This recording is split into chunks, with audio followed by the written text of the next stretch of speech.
माता युवदय प्रणयादिभूतिर्वैर्यमेन मदन्वयानाम् आद्यर्चनः कुलदे बहुलाभिरामं श्रीमत्तदङ्कृलिपणं प्रणमामि मोचना भूतं सरस्य महदात्मय भट्टनाथ श्रीभक्तिसारगुणशेखरयोगिवाहान् भक्ताङ्ग्रेण परगालयतीन्द्रपुत्रान् श्रीमत्परान् कुशमणिं प्रणतोऽस्मि नित्यम् श्रीरातुङ्गस्तनगिरितटे सुस्तमत्वोद्य कृष्णं भावाद्यं त्वं सुजिशशिरस्सिद्धमध्यापयन्ति स्वशिष्टायामसृजनिकलितं जातनात्कृत्य भुङ्क्ते घोरातस्यै नमनिकलितं पूजदेवास्मपूजः अन्नवयपुरुवयान्नाडदण्डर्के वन्दशिरुपालहितौमनियुं निम्निषयाल् माडिमुरुत्तारुणत्वामालै பூமாலை சூளை கொடுத்தாலை சொல்லு சூளை கொடுத்த சுரத்தொழியே தொல்பாலை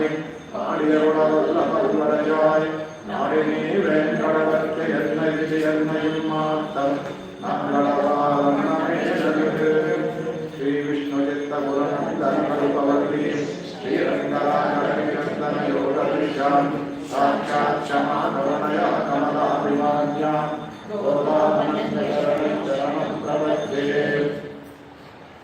ಇವತ್ತಿನ ಭಾಷಣ 33 ವನಮರಕ್ಕುಂಚಂದ್ರೆ ಕಪ್ಪಂತಗಳ್ಕೊಂಡ್ ಕಲಿಯಲಾಯ್ ಶಪ್ಪಮಡಯಾಯ್ ತಿರರುಣಯಾಯ್ ಶತ್ತಾರ್ಕ ಗರ್ಭಂ ಕೊಡುಕೊಂಡ್ ವಿಮಲಾವೇಲಯಾಯ್ ಶಪ್ಪೆನ್ನ ನನ್ಮುಲೈ ಚೆವ್ವಾಯ್ ಚೆರುವರಂಬುಳ್ ನತ್ತಿನ್ನ ಇಮಂಗಾಯ್ ತಿರವೇ ಪ್ರಿಯಯಾಯ್ உத்தமம் தட்டொழியும் தன்னுண்மனாளனை இப்போதே என்னை நீராட்டேரோ என்பாய்.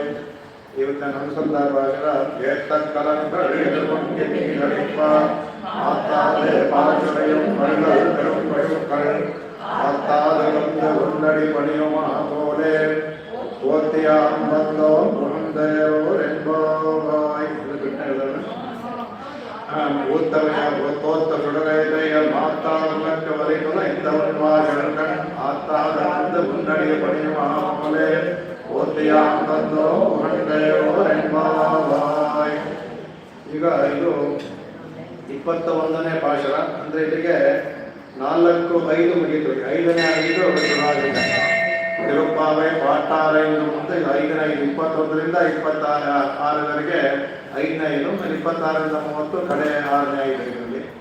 ಇದರಲ್ಲಿ ಏನು ಅಂತಂದ್ರೆ ಈಗ ಇಲ್ಲಿವರೆಗೆ ಅವರು ಏನ್ ಮಾಡಿದ್ರು, ಮೊದಲನೇ 5ರಲ್ಲಿ ಹೇಳಿದ್ರು ಭಗವಂತ ನಾಮ ಸಂಕೀರ್ತನೆ, ವ್ರತ ನಿಯಮ ಮತ್ತೆ ಆನುಪೂರ್ಣ ಸಂಕಲ್ಪ ಅದನ್ನೆಲ್ಲ ಹೇಳಿದ್ರು. ಮತ್ತೆ ಇದೊಂದು ಭಗವಂತನ 5 ವ್ಯೂಹ ಇದೆ, ಎಲ್ಲ ಇರುವಂತಹ ಧಾಮ ಅದನ್ನೆಲ್ಲ ಮುಗಿಸುತ್ತಾಯಿತು.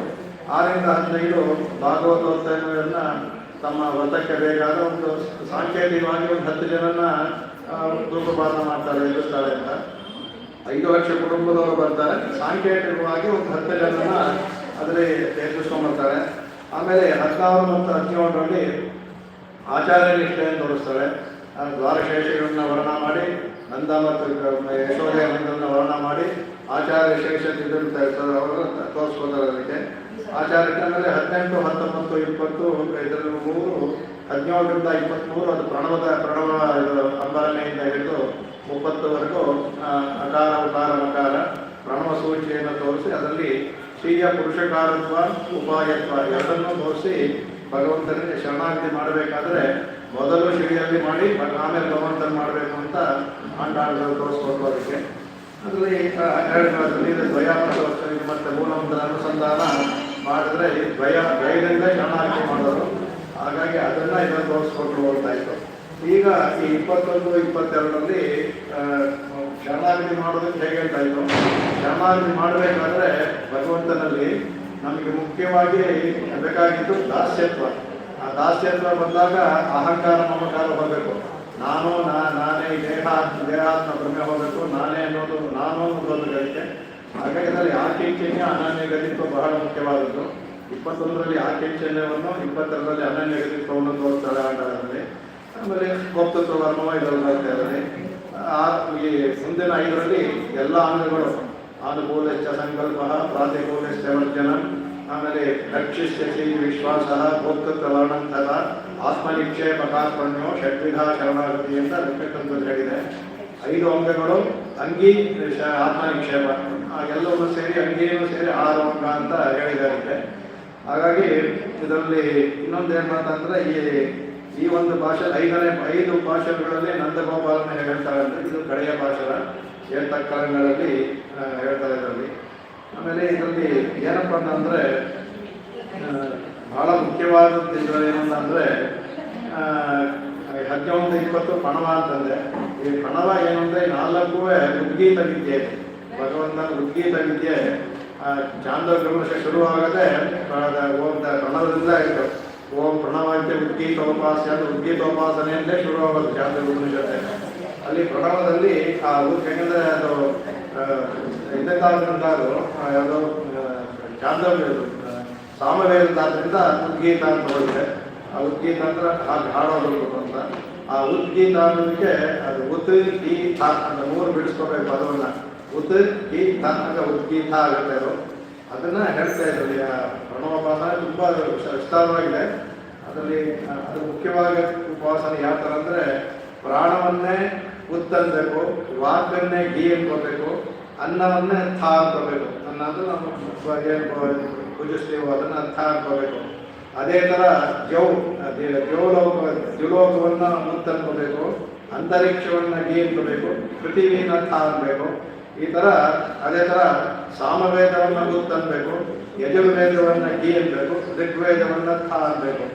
ನಾ ಹೇಳಿದೆ ಅಥರ್ವೇದ ಋಗ್ವೇದದಲ್ಲಿ ಯಾವತ್ತೂ ಸೇರ್ಕೊಂಡಿರುತ್ತೆ ಅಂತ. 3 ಹೇಳೋದು 4 ವೇದವನ್ನು ಹೇಳಿದಾಗೆ ಅರ್ಥ. ಹಾಗಾಗಿ ಈ 3 ಈ ಥರ ಉದ್ಗೀತೋಪಾಸನೆಯಲ್ಲಿ ಭಗವಂತನ ಪ್ರಾಣವೇ ಗೊತ್ತೆ, ಯೌವೇ ಗೊತ್ತು, ಸಾಮವೇದವೇ ಗೊತ್ತಂತ. ಅದೇ ಥರ ವಾಕ್ಯನಿಗೆ ಅಂತರಿಕ್ಷಾಗಿ ಮತ್ತು ಯಜುರ್ವೇದಾಗಿ ಅಂತಾನು, ಅನ್ನವೇ ಥಾ ಅಂತಾನು, ಪೃಥಿವಿ ಥಾ ಅಂತಾನು, ಆಮೇಲೆ ಋಗ್ವೇದವನ್ನು ಥಾ ಅಂತಾನು ಈ ಥರ ಉಪಾಸನೆ ಮಾಡಬೇಕು ಅಂತ ಹೇಳಿದೆ. ಸೊ ಈ 4 ಭಾಷೆಗಳು ಸೇರಿಸಿ ಪ್ರಣವೋಪಾಸನೆಯನ್ನು ಆಂಡಾಳ್ ತೋರಿಸ್ಕೊಟ್ಟಿದ್ದಾರೆ.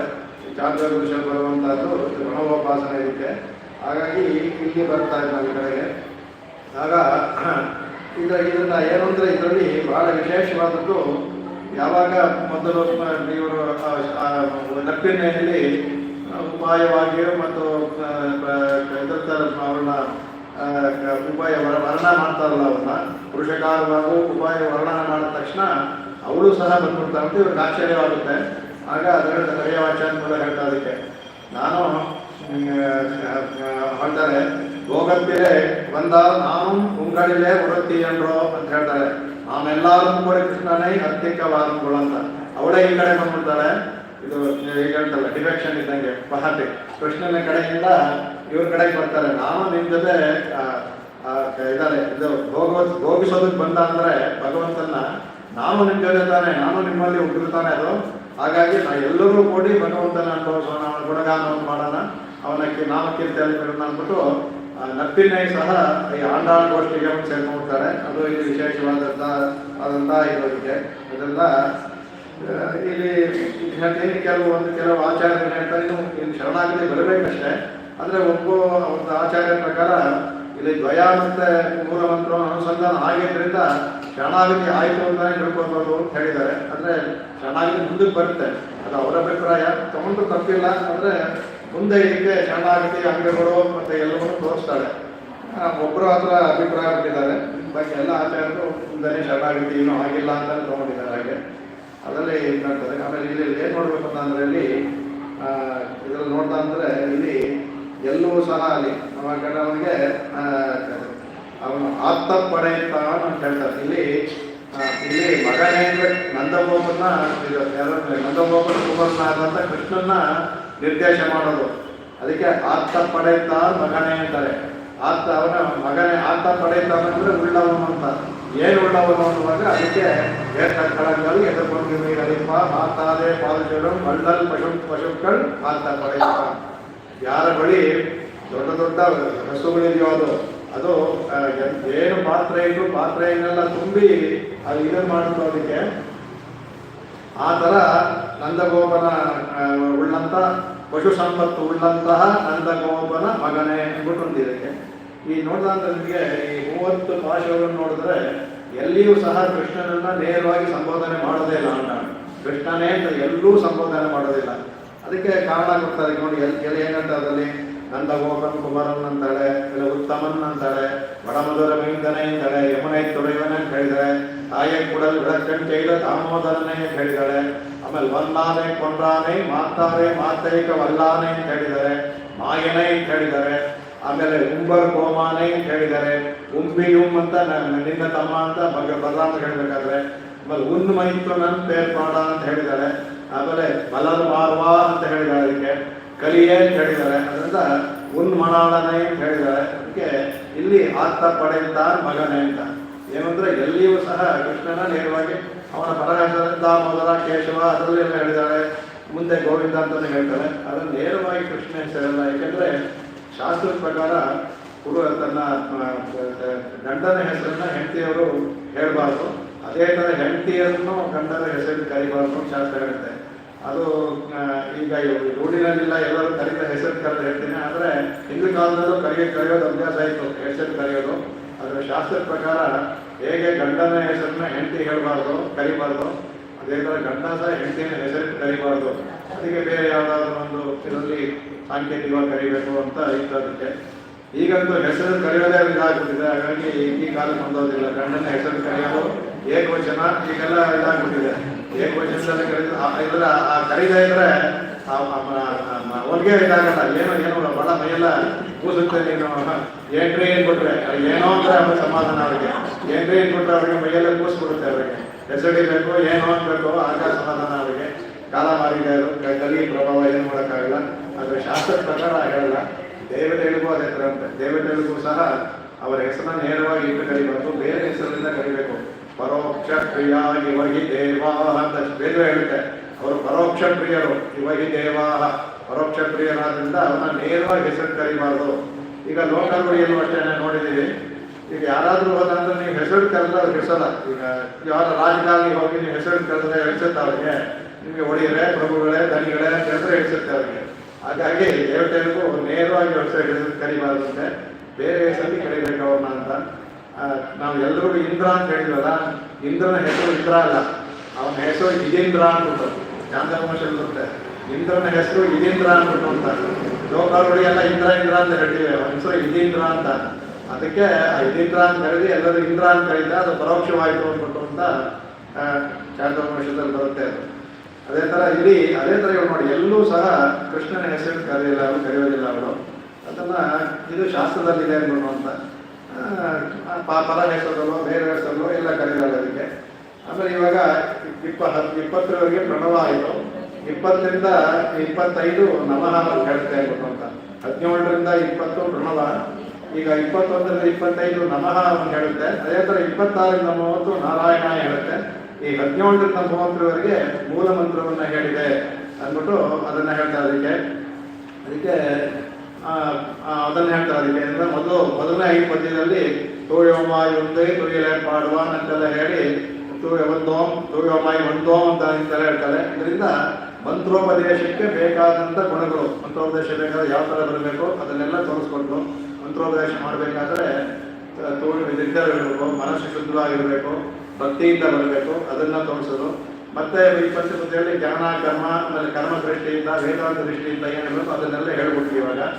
ಆಮೇಲೆ ಪ್ರಣವದಿಂದ ವೇದಾಂತ ಉದ್ಗೀತವನ್ನು ಅದನ್ನು ಮಾಡಿ ಆಯ್ತು. ಅದಕ್ಕೆ ಈಗ ಪ್ರಣವೇ ಶ್ರುತಿನಲ್ಲಿ ಎಲ್ಲದರಲ್ಲೂ ಅಷ್ಟೇ. ಯಾಕಂದ್ರೆ ಪ್ರಣವದಲ್ಲೇ ಹೇಳೋದು ಓಮಿತ್ಯಾತ್ಮಾನಂ ಎದುರು ಬರುತ್ತೆ ಚೈತ್ರವಶದಲ್ಲಿ ಓಮಿತ್ಯಾತ್ಮಾನಂ ಉದ್ಗೀತ ಅಂತ. ಯಾಕೆ ಪ್ರಣವವನ್ನು ಹೇಳ್ತು ಅಂದ್ರೆ ಅವಳು ನೇರವಾಗಿ ಪ್ರಣವನ್ನು ಉಚ್ಚಾರ ಮಾಡಬಾರ್ದು ಅನ್ನೋ ಸ್ತ್ರೀ ಆದ ಕಾರಣದಿಂದ 4 ಇದರಲ್ಲಿ ಅಕಾರ ಉಕಾರ ಮಕಾರವನ್ನು ತೋರಿಸಿ ಪ್ರಣವನ್ನು ತೋರಿಸ್ಬಿಟ್ರು. ಪ್ರಣವವೇ ಆತ್ಮನಿಕ್ಷೇಪಕ್ಕೆ ಬಹಳ ಮುಖ್ಯ. ವೇದಗಳಲ್ಲಿ ಪ್ರಣವನ್ನೇ ಹೇಳಿದ್ರು. ಓಮಿತ್ಯಾತ್ಮಾನಂ ಉದ್ಗೀತ ಓಂ ಅಂತ ಹೇಳಿ ಪ್ರಣವನ್ನ ಮಾಡಿರ್ಬೋದು ಅಂತ. ಅದೇ ಥರ ಶ್ವೇತಾಶ್ವರದಲ್ಲಿ ಮುಂಡೋಪದ ಬರ್ತದೆ.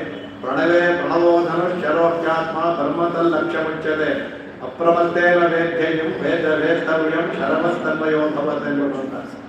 ಪ್ರಣವವನ್ನೇ ಬಿಲ್ ಮಾಡ್ಕೋಬೇಕಂದ್ರೆ ಪ್ರಣವೋಧನುವಂ, ಪ್ರಣವೋ ಅನ್ನೋದೇ ಧನಸ್ಸು. ಆಮೇಲೆ ಶರ ಅನ್ನೋದು ಆತ್ಮ ಹಿ ಶರಹ, ಆತ್ಮ ಅನ್ನೋದು ಬಾಣ ಅಂತೆ ನಮ್ಮ ಪರವನ್ನ. ಅದನ್ನ ಪ್ರಣವವನ್ನು ಬಿಲ್ಲಿಗೆ ಆತ್ಮವನ್ನು ಹೂಡಿ ಬ್ರಹ್ಮದಲ್ಲಿ ಎಲ್ಲಿಗೆ ಬ್ರಹ್ಮದಲ್ಲಿ ಲಕ್ಷ್ಯ ಮುಚ್ಚತೆ, ಭಗವಂತನ ಪಾದಗಳನ್ನ ಗುರ್ತಾಗಿಡ್ಕೋಬೇಕು, ತನ್ನ ಲಕ್ಷ್ಯ ಇಟ್ಕೊತೆ ಅಂದ್ಬಿಟ್ಟು. ಆಮೇಲೆ ಅಪ್ರಮತ್ತೇನ ವೇದ್ಯವ್ಯಂ ಅಂದ್ರೆ ಅದೇ ಭೂಯೋಮ ಎನ್ನುವಂತೆ. ಯಾವ ಒಂದು ಯೋಚನೆ ಹೇಗೆ ಬಿಲ್ಲುಗಾರರು ಗುರಿ ಇಟ್ಟು ಬಡಬೇಕಾದ್ರೆ ಏಕಾಗ್ರತೆ ಅಂತ ಬಿಡ್ತಾರೋ, ಅಥವಾ ಏಕಾಗ್ರತೆಯಿಂದ ಭಗವಂತನ ಪಾದಗಳಲ್ಲಿ ನಮ್ಮ ಆತ್ಮವನ್ನ ಶರವತ್ ತನ್ಮಯೋ ಭವತೆ. ಆ ಥರ ಶರ ಹೇಗೆ ತಾವು ಬಿಟ್ಟಾಗ ಅದೇ ಥರ ಹೋಗಿ ತನ್ನ ಗುರಿಯನ್ನು ಮುಟ್ಟುತ್ತೋ ಆ ಥರ ಭಗವಂತನಲ್ಲಿ ಪ್ರಣವದ ಮೂಲಕ ನಮ್ಮ ಆತ್ಮವನ್ನು ಸಮರ್ಪಣೆ ಮಾಡಿ ಭಗವಂತನ ಹೋಗಿ ಸೇರುತ್ತೆ ಅಂತ ವೇದದಲ್ಲೇ ಹೇಳುತ್ತೆ. ಇದಕ್ಕೆ ಇದನ್ನೇ ಸ್ವಾಮಿ ಅಡೇಕರ ಬರ್ತದೆ ಅರುಳ್ ವರದರ ನಿಲಯಕ್ಕಿಲ್ ಅಂಬೆನಾ ನಮಿಂದೇನೆ ಅಂತ ಹೇಳ್ತಾರೆ. ಅರುಳ್ ವರದರ ಪಾದಗಳಲ್ಲಿ ಬಾಣ ಥರ ನಾನು ಹೋಗಿ ನನ್ನ ಆತ್ಮವನ್ನು ಸೇರುತ್ತೆ ಅಂತ ಅದನ್ನು ಹೇಳ್ಕೊಳ್ತಾರೆ. ಅದಕ್ಕೆ ಇವಾಗ ಇದು ಆತ್ಮವನ್ನು ಇಲ್ಲಿ ತೋರಿಸ್ಕೊಟ್ರು ಅದಕ್ಕೆ. ಆಮೇಲೆ ಅದೇ ಥರ ಇವನು ಸಹ ನಚಿಕೇತನಿಗೆ ಬ್ರಹ್ಮ ಉಪದೇಶ ಮಾಡಬೇಕಾದ್ರೆ, ಯಮ ಉಪದೇಶ ಮಾಡಬೇಕಾದ್ರೆ ಅದನ್ನು ಹೇಳ್ತಾರೆ. ಅದಕ್ಕೆ ಅವನಿಗೆ ನಿನಗೆ ಒಂದೇ ಒಂದು ಅಕ್ಷರದಲ್ಲಿ ನಿನಗೆ ಪರ ತತ್ವವನ್ನು ಹೇಳಬೇಕು ಅಂದರೆ, ತತ್ವ ಅಂದ್ರೆ ಪ್ರಣವ ಅಂದ್ರೆ ಅಕಾರ ಉಕಾರ ಮಕಾರ, ಅಕಾರ ಪರಮಾತ್ಮಕ, ಅಕಾರಾತ್ಮಕ ಅಕಾರ ಅಂದ್ರೆ ಪರಮಾತ್ಮ ತೋರಿಸುತ್ತೆ, ಮಕಾರ ಅಂದ್ರೆ ಜೀವಾತ್ಮನ ತೋರಿಸುತ್ತೆ. 25 ತತ್ವಗಳು, 25ನೇ ತತ್ವ ಜೀವಾತ್ಮ, ಅದು ಮಕಾರ. ಕಾಕ ಇಟ್ಕೊಂಡ್ರೆ 25ನೇ ಅಕ್ಷರ ಮಕಾರ ಬರುತ್ತೆ. ಅದಕ್ಕೆ 25ನೇ ತತ್ವ ಮಕಾರ ಜೀವಾತ್ಮ. ಉಕಾರ ತಾಯಿ ಹೇಳುವ ಉಪಾಯಭೂತ ಹೇಳುವಾಗಿರ್ತಾಳೆ, ಪುರುಷ ಕಾಳವಾಗಿರ್ತಾಳೆ. ಹಾಗಾಗಿ ಆ ಮೂರು ಸೇರೋದಾದ್ರೆ ಶರಣಾಗತಿಯನ್ನು ಹೇಳಿದಂತೆ ಆಗುತ್ತೆ. ಅದಕ್ಕೆ ಯಮ ಹೇಳ್ತಾನಕ್ಕೆ ಸರ್ವೇ ವೇದಾಹ ಯತ್ಪದ ಮಾಮನಂತಿ ತಮಾಂಸ ಸರ್ವಾಣಿಗೆ ಯದ್ವದಂತಿ. ಎಲ್ಲ ಪದಗಳು ವೇದದಲ್ಲಿರುವ ಎಲ್ಲ ಪದಗಳು ಯಾವುದನ್ನ ಕೊಂಡಾಡ್ತೋ ಯಾವುದಕ್ಕೆ ಹೋಗಿ ಸೇರುತ್ತೋ ಅದು ಹೇಳುತ್ತೋ. ಆಮೇಲೆ ತಪಾಂಸ ಸರ್ವಾಣಿಕ ಎಲ್ಲ ಯೋಗಿಗಳು ತಪಸ್ಸನ್ನ ಮಾಡಿ ಯದ್ವದಂತಿ ಏನ್ ಹೇಳ್ತಾರೆ ಅಂದ್ರೆ ಯದಿಚ್ಛಂತೋ ಬ್ರಹ್ಮಚರ್ಯಂಚರಂತಿ ಪ್ರತ್ಯೇಕದಂ ಸಂಗ್ರಹೇಣ ಭೂಮಿ. ಯಾರು ಅದನ್ನ ಬ್ರಹ್ಮಚರ್ಯದಲ್ಲಿದ್ದು ವೇದಾಧ್ಯಯನ ಮಾಡ್ತಾರ ಅದು ಪ್ರಣವ ಅನ್ನೋದು ವೇದಾಧ್ಯಯನಕ್ಕೆ. ಅದನ್ನ ಸಂಗ್ರಹೇಣ ಪ್ರವಿಮಿ, ಒಂದೇ ಒಂದು ಸಂಗ್ರಹಣ ಹೇಳ್ತೀನಿ ಅಂದ್ರೆ ಓಮಿ ಏತತ್ ಅಂದ್ಬಿಟ್ಟ. ಪ್ರಣವವನ್ನು ಹೇಳಿದ್ರೇನೆ ಎಲ್ಲವನ್ನೂ ಹೇಳದಾಗಿ ಹೋಗ್ಬೋದು ಅಂತ. ಅದಕ್ಕೆ ಓಮಿತಿ ಬ್ರಹ್ಮ ಅಂತ ಶ್ರುತಿನವರು ಹೇಳ್ಬಿಟ್ಟಿದೆ. ಓಂ ಅಂದ್ರೆ ಭಗವಂತನೇ, ಓಮಿತಿ ಬ್ರಹ್ಮ ಅಂದ್ಬಿಟ್ಟು ಅದನ್ನು ಹೇಳ್ತಾರೆ. ಅದನ್ನ ಈ ಎಲ್ಲದನ್ನೂ ಸಹ ಈ 4 ತೋರಿಸ್ಕೊಟ್ಟಿದ್ದೇನೆಂದ್ರೆ ಪ್ರಣವ ಮುಖ್ಯ, ಪ್ರಣವ ಉದ್ಗೀತೆಯಿಂದ ನಾವು ಭಗವಂತನಲ್ಲಿ ಆತ್ಮ ಸಮರ್ಪಣೆ ಮಾಡಬೇಕು ಅಂತ ಶ್ರುತಿಯಲ್ಲಿ ಹೇಳಿರೋದು. ಇದು ಏನಾಗುತ್ತೆ, ನಾವೇ ಮಾಡುವಂತಹ ಶರಣಾಗತಿ. ಅದಕ್ಕೆ ಯಾರು ನಾವೇ ಮಾಡುವಂತಹ ಅಂದ್ರೆ ಅದಕ್ಕೆ ಅದರಲ್ಲಿ ಅನೇಕ ಇದರಲ್ಲೇ ಮುಕ್ತಿ ನಿಷ್ಠೆ, ಆಚಾರ ನಿಷ್ಠೆ, ಸ್ವನಿಷ್ಠೆ ಅಂತ. ಸ್ವನಿಷ್ಠೆ ಅಂದ್ರೆ ನಾವೇ ಮಾಡುವಂತಹದ್ದು, ಯಾರ ಆಚಾರ ಉಪಯೋಗ ಅದರಲ್ಲಿ ಕೊಡುವಂತಹದ್ದು. ಈಗ ನಮಗೇನಾಗಿದೆ ಅಂದ್ರೆ ಆಚಾರ್ಯರಲ್ಲಿ ಹೇಳಿ ನಮಗೆಲ್ಲ ಅಂಥ ಯೋಗ್ಯತೆ ಇಲ್ಲ ಅಷ್ಟು, ಅದರಿಂದ ಆಚಾರ್ಯ ನಿಷ್ಠೆ ಮಾಡೋದೇ ಒಳ್ಳೆಯದು. ಆಚಾರ್ಯ ಮೂಲಕ ಹೋಗಿ ಅವರು ಎಲ್ಲವನ್ನು ತಿಳ್ಕೊಂಡಿರ್ತಾರೆ, ನಮ್ಗೆ ಸೇರ್ತಾರೆ ಅಂತ ಸಾಧಾರಣ ನಾವೆಲ್ಲ ಈಗ ಆಚಾರ್ಯ ನಿಷ್ಠೆಯಲ್ಲೇ ಪ್ರಪತ್ತಿ ಮಾಡೋದು ಅದನ್ನು ಹೇಳ್ತಾ ಇದಕ್ಕೆ. ಆಮೇಲೆ ನಮಃ ಬರೋದ್ರಿಂದ ಈ 25-26 ನಮಃ ಹೇಳುತ್ತಲ್ಲ, ಆ ನಮಃ ಅನ್ನೋದು ಆಕಿಂಚಿನ್ಯ ಅನನ್ಯಗತಿತ್ವ ತೋರಿಸುತ್ತೆ, ಎರಡನ್ನೂ ತೋರಿಸುತ್ತೆ. ಅದು ಮುಂದೆ ಹೇಳ್ತಾರೆ ಇದಕ್ಕೆ. ಅದರಲ್ಲಿ ಹೇಳ್ತಾರೆ ಇದಕ್ಕೆ ಈ ಶರಣಾಗತಿಗೆ ಏನು ಯೋಗ್ಯತೆ ಅನ್ನೋದು ಇಲ್ಲಿ ತೋರಿಸ್ಕೊಡ್ತಾರೆ. ಏನಪ್ಪ ಯೋಗ್ಯತೆ ಬೇಕು ಶರಣಾಗತಿಗೆ, ಏನು ತಿಳ್ಕೊಳ್ಬೇಕು, ಬೇರೆಗಳೆಲ್ಲ ತಿಳ್ಕೊಂಡಿರ್ಬೇಕಾ, ಒಬ್ಬರಿಗೆ ತಿಳ್ಕೊಂಡಿರ್ಬೇಕಾ, ಇಲ್ಲ ಭಗವಂತನ ಎಲ್ಲ ಜ್ಞಾನಗಳು ಬಂದಿರ್ಬೇಕಾ, ಇತಿಹಾಸ ಪುರಾಣಗಳು ತಿಳಿದಿರ್ಬೇಕಾ ಅಂದರೆ ಅದನ್ನ ಏನು ಬೇಡ ಅನ್ನೋದು ಅದು ಕಾಳ ಅಂತಾರು ತಮ್ಮ ಸ್ತೋತ್ರದಲ್ಲಿ ಹೇಳ್ತಾರೆ. ನ ಧರ್ಮನಿಷ್ಠೋಸ್ಮಿ ನ ಚಾತ್ಮವೇದಿ ನ ಭಕ್ತಿಮಾನ್ ತ್ವಚ್ಚರಣಾರವಿಂದೆ ಆಕಿಂಚಿನೋನ್ಯ ಗತಿಶರಣ್ಯ ತತ್ಪಾದ ಮೂಲಂ ಶರಣಂ ಪ್ರಪದ್ಯೆ ಅಂದ್ಬಿಟ್ಟು. ಅಂದ್ರೆ ತಾವು ಹೇಳ್ಕೊತಾರೆ ನಮ್ಮ ಪರವಾಗಿ ಮಾಡ್ತಾರೆ. ನ ಧರ್ಮ ನಿಷ್ಠೋಸ್ಮಿ, ನಾನು ಧರ್ಮದಲ್ಲಿ ನಿಷ್ಠೆ ಇಲ್ಲ, ಅವ್ರಿಗಿರಲಿಲ್ಲ ಅಂತಲ್ಲ, ನಮಗೆ ಹೇಳೋದು. ಧರ್ಮದಲ್ಲಿ ನಂಗೆ ಇಷ್ಟ ಇಲ್ಲ. ಭಗವಂತ ಹೇಳ್ತಾನೆ, ಸರಿ ಏನಾದರೂ ಒಂದು ಗುಣ ಬೇಕಲ್ಲಪ್ಪ, ಧರ್ಮದಲ್ಲಿ ಆಚರಿಸ್ತೀಯ ಅಂದ್ರೆ ನ ಧರ್ಮ ನಿಷ್ಠೋಸ್ಮಿ. ಹೋಗ್ಲಿ, ನೀನು ಆತ್ಮವನ್ನಾದ್ರೂ ತಿಳ್ಕೊಂಡಿದ್ಯಾ, ಒಳಗಡೆ ನೀನು ಜೀವಾತ್ಮ ಯಾರು ಪರಮಾತ್ಮ ನ ಚಾತ್ಮವೇದಿ, ಆತ್ಮವನ್ನು ನಾ ತಿಳ್ಕೊಂಡಿಲ್ಲ. ಹೋಗ್ಲಿ, ನನ್ನಲ್ಲಿ ಭಕ್ತಿ ಆದ್ರೂ ಇದೆ ಅಂದ್ರೆ ನ ಭಕ್ತಿಮಾನ್, ನಿನ್ನಲ್ಲಿ ಭಕ್ತಿಯೂ ಇಲ್ಲ. ಅದೇ ಯಾವುದೂ ಇಲ್ಲ, ಹೇಗೆ ನಿಮಗೆ ನಾ ಮೋಕ್ಷ ಕೊಡೋದು ಭಗವಂತ ಹೇಳ್ತಾರಂತೆ. ಒಂದೇ ಗೊತ್ತು, ತ್ವಚ್ಚರಣಾರವಿಂದೆ ಆಕಿಂಚನ ಅನನ್ಯಗತಿ. ಇದೆರಡು ಗೊತ್ತಲ್ಲ, ನಾನು ಆಕಿಂಚನ್ಯ ಅನನ್ಯಗತಿಯಿಂದ ನಿನ್ನ ಬಿಟ್ಟು ಬೇರೆ ಯಾರಿಲ್ಲ. ಆಕಿಂಚನ್ಯ ಅಂದರೆ ಬೇರೆ ಉಪಾಯ ನಮಗಿಲ್ಲ.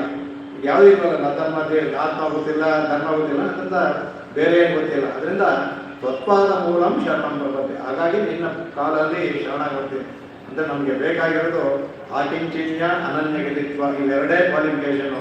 ಇದಕ್ಕೆ ಎಲ್ಲರೂ ಅರ್ಹರು. ಇದಕ್ಕೆ ಯಾವ ವರ್ಣಾಶ್ರಮ ಭೇದವಿಲ್ಲ, ಸ್ತ್ರೀ ಪುರುಷ ಭೇದವಿಲ್ಲ. ಯಾರು ಚಾಂಡಾಲಿಂದ ಹಿಡಿದು ಎಲ್ಲರೂ ಅರ್ಹರು. ಇವೆರಡಿದ್ದರೆ ಆಕಿಂಚನ್ಯ, ಅನನ್ಯಗತಿತ್ವ, ಈ ಎರಡು ಇದ್ಬಿಟ್ಟು ಶರಣಾಗತಿ ಮಾಡಿದ್ರೆ ಮೋಕ್ಷ ಸಿಗುತ್ತೆ.